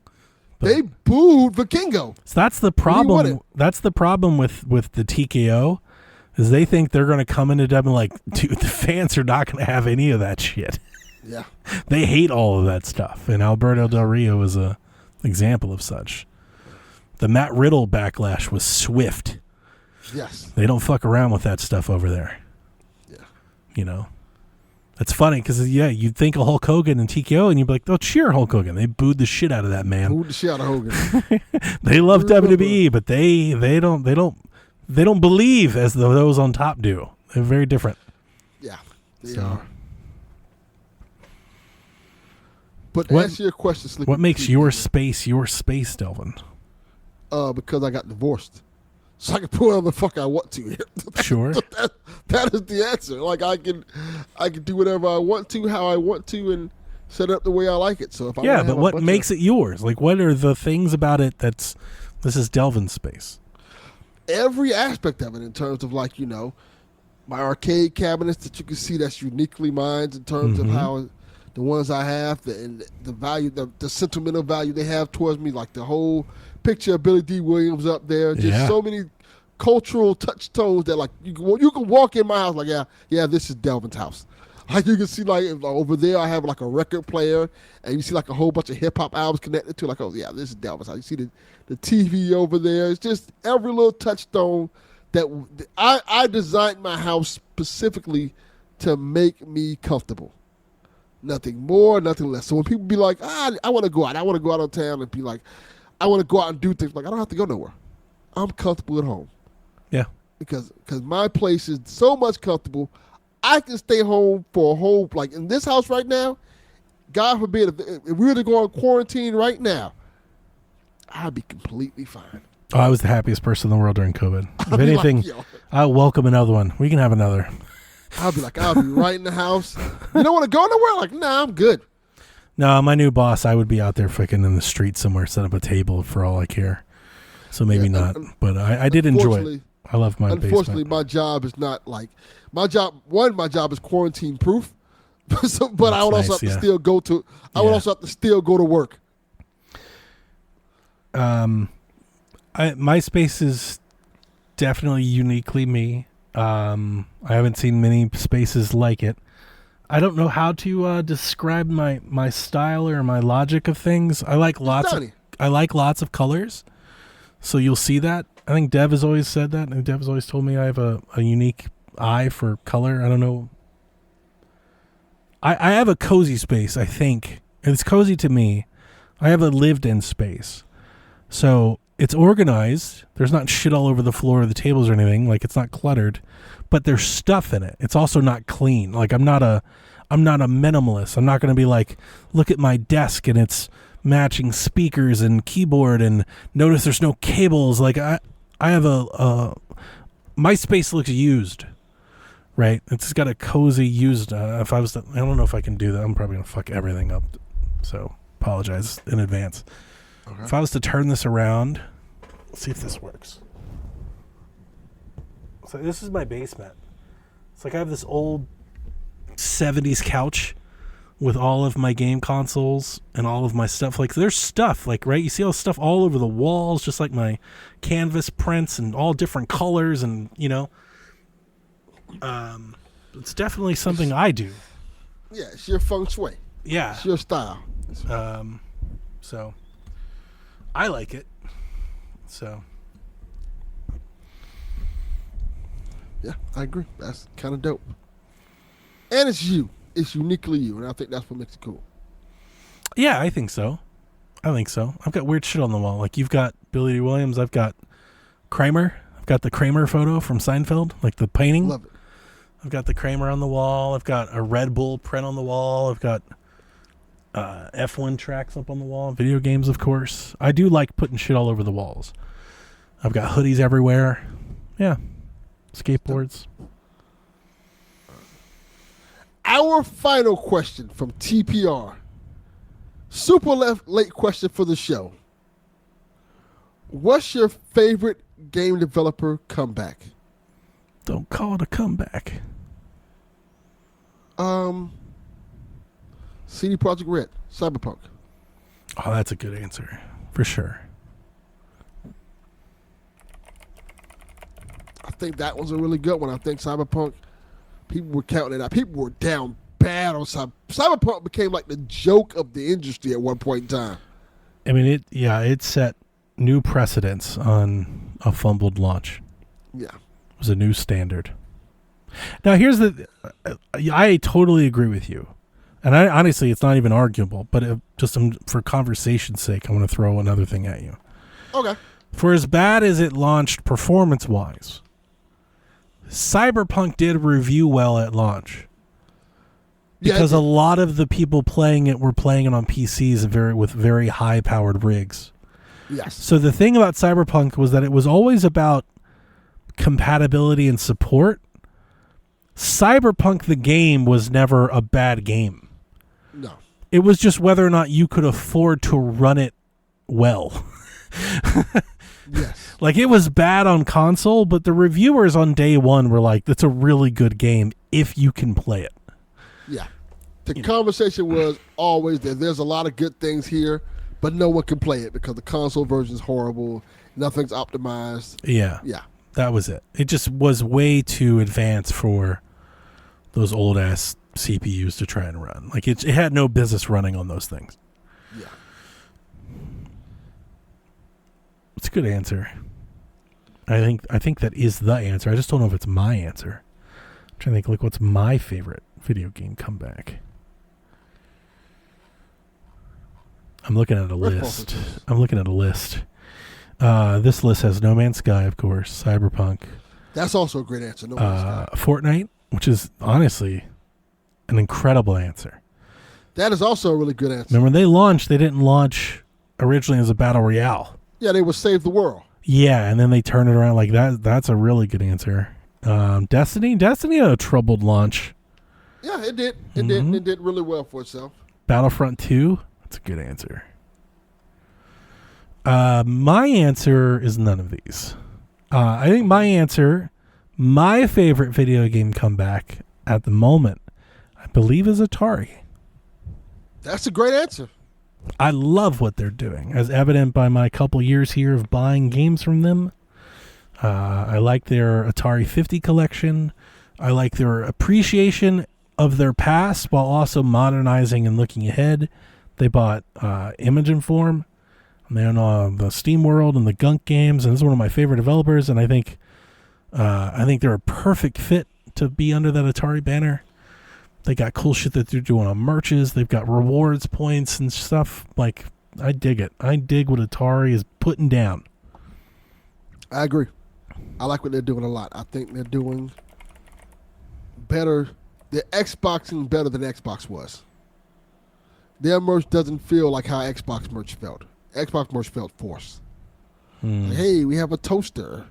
Hey, we have a refrigerator. I just think it's really hard to compare these two in scale. Yeah, Atari's on a smaller scale. Yeah, but like they're doing their own thing. Atari kind of knows its history and it's kind of playing off. It's kind of like what they're doing. Like, they got their own misses. Like, they've got that Atari handheld games. That thing was like $250. That's crazy. It's way too expensive. Yeah. Atari started off a little rough. Like, I'm not loving everything they're doing, but like in the game space, I'm digging what they're doing right now. They started off rough in the beginning with the things they were doing, like the whole we're making our own console and console not being really good at all, as being actually terrible. But they rebounded back for it and learned from that mistake and kind of like found their own way. Samsara, Bubsy, they're publishing the Blood game. They're doing Mortal Kombat collection. They published System Shock. Like, they're working with Limited Run. They're working with Night Dive. They're just a nostalgia company. True, but they're also doing news, like their new Breakout Beyond game, which I talked about, which I played. Lunar Lander. Like, these are games that I bought from them that were good. Yeah. You know? I dig them. I like what they're doing. They've become, I think Atari in a lot of ways has replaced some of what I thought I was missing from Devolver. Like, Devolver had me at a point in time where if I just saw the Devolver logo, I bought whatever it was. Because they just had a steady run of releasing games that I liked. I'm not quite there with Atari because they still have some stuff that I'm like, I'm not going to get that. But I think for a lot of it, I'm buying a lot of things Atari's putting. I think I bought like 5 Atari games this year. That's a lot. I'm buying a lot of games from them. Like, they're just putting out stuff that I'm into. So, yeah.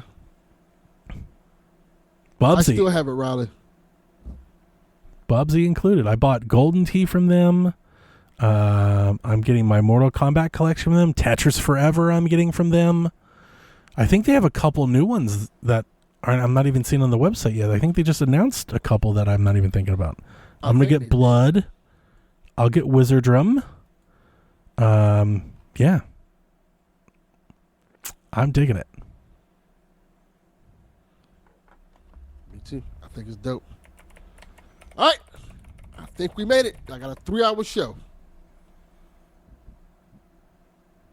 Pretty cool. Pretty cool. Pretty good. All right, Delvin. All right. See you, dude. Thank you guys for listening. We out. Nobody's sleeping in the middle of the bed. The middle of the bed is only where you do the business. But when everybody's ready to sleep, it's the side of the bed that can't be beat. It's the middle of the bed where lovers meet. But when it comes time to slumber, it's the edges. Ooh, ooh, ooh, the edges.